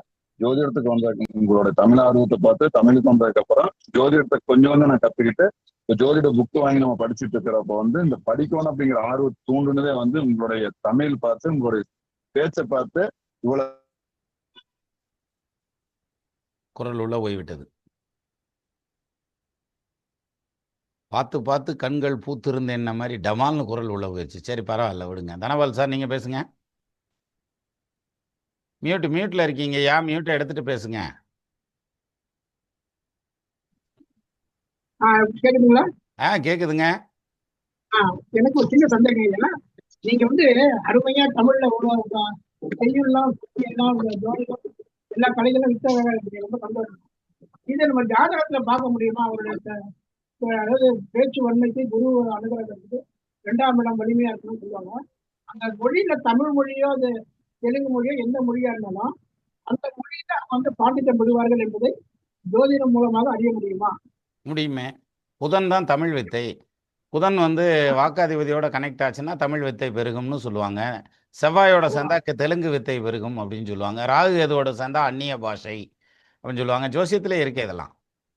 அதுல தெரியுதுங்க. அதான் இவ்வளவு பாண்டித்யம் பெறும்போது அப்ப உங்களுக்கு வந்து 2ஆம் இடமும் அந்த குருவும் ஆட்சி உச்சம் பெற்றதுனால உங்களுக்கு தமிழ் மொழியில உங்களுக்கு அந்த வாக்கிய ஸ்தானம் பெற்றீங்களா?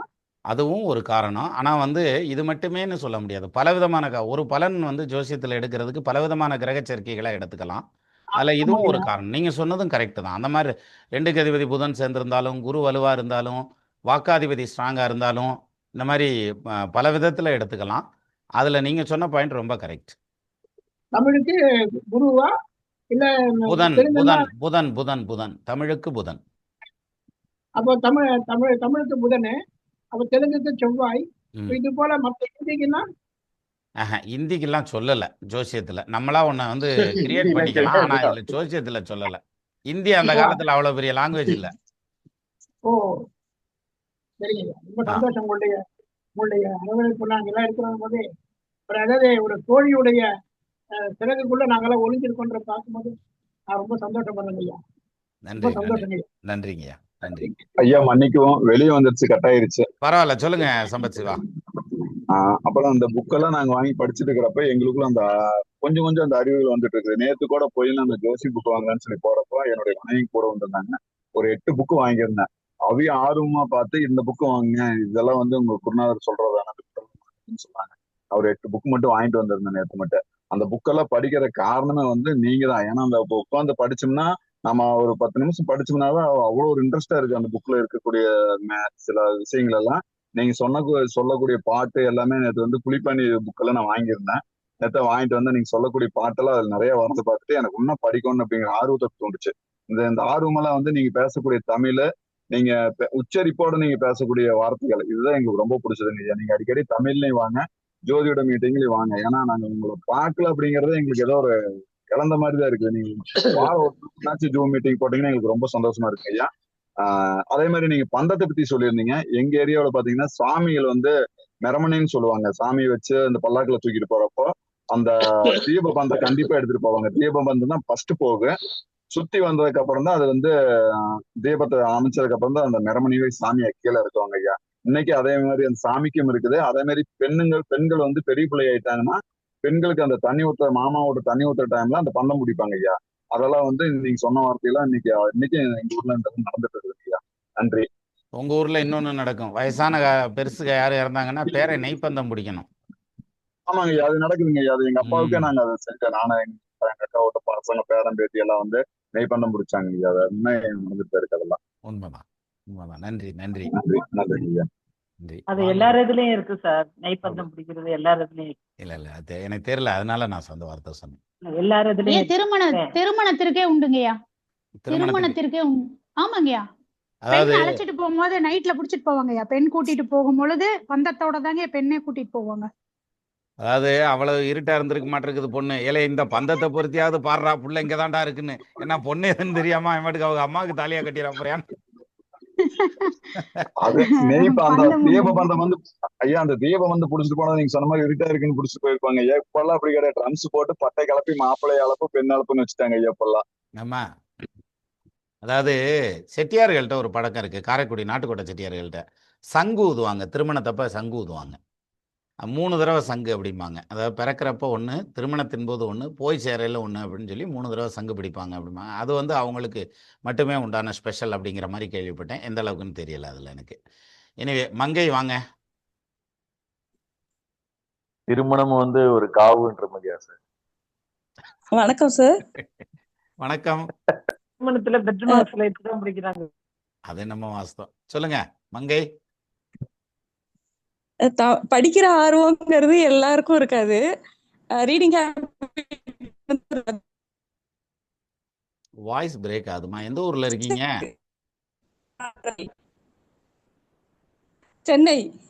சென்னையிலேயே இவ்வளவு பிரேக்கா? சொல்லுங்க. ஓ, அது மாதிரி பேசுறது வந்து பேசுறதுக்கும் ஒரு என்ன அது எப்படி படிக்கிறதுக்கு எப்படி ஆர்வம் இருக்கிறவங்க படிச்சிடலாம். அந்த நினைக்கிறத பேசுறதுங்கிறது வந்து எல்லாராலையும் முடியாது. அந்த தமிழ் படிக்கிற அந்த கேட்குற அந்த ஆர்வத்தாலேயே நாங்கள் வந்து உங்கள் பேச்சை வந்து கேட்குறோம் சார். ரொம்ப நிறைவாக இருந்தது. எந்த கிரகம் வந்து இந்த ஜோதிடத்துக்கு ஆர்வத்தில் தான் ஏதோ வந்தேன் அந்த யூடியூப்பில் பார்க்கறதுல. அதில் வந்து உங்கள் தமிழ் பேச்சால் இப்போ திரும்பவும் நீங்கள் அந்த சொல்கிற இதெல்லாம் வந்து தெரிஞ்சிட்டு இருக்கிறேன். இப்போ இதுதான் நான் இந்த ஃபஸ்ட்டு இதுதான் இது எனக்கு ரொம்ப மகிழ்ச்சியாக இருக்குது சார். நீங்கள் அந்த சொல்லுங்கம்மா. அந்த கொரோனா டைம்ல அந்த இது சொன்னீங்களா, தமிழ் புத்தகம் வந்து இருக்கு அதனால வந்து எனக்கு இன்னும் இருப்பேன் அப்படிங்கிறது வந்து சொல்லியிருந்தீங்கல்ல. அந்த மாதிரி நான் ஒரு இது வந்து கேள்விப்பட்டிருக்கேன். ஜியு போப் வந்து அவரோட மதத்தை பரப்பதான் இங்க வந்தாரு. அதுக்கப்புறம் தான் தமிழ் படிச்சு அதுக்கப்புறம் சைவம் இந்த திருவாசகம் படிச்சாரு இல்லையா. அவரோட ரொம்ப 70 வயசுக்கு மேலதான் அவரை வந்து தமிழ் வந்து திருவாசகத்தை வந்து ஆங்கிலத்துல வந்து மொழிபெயர்க்க சொல்றாங்க.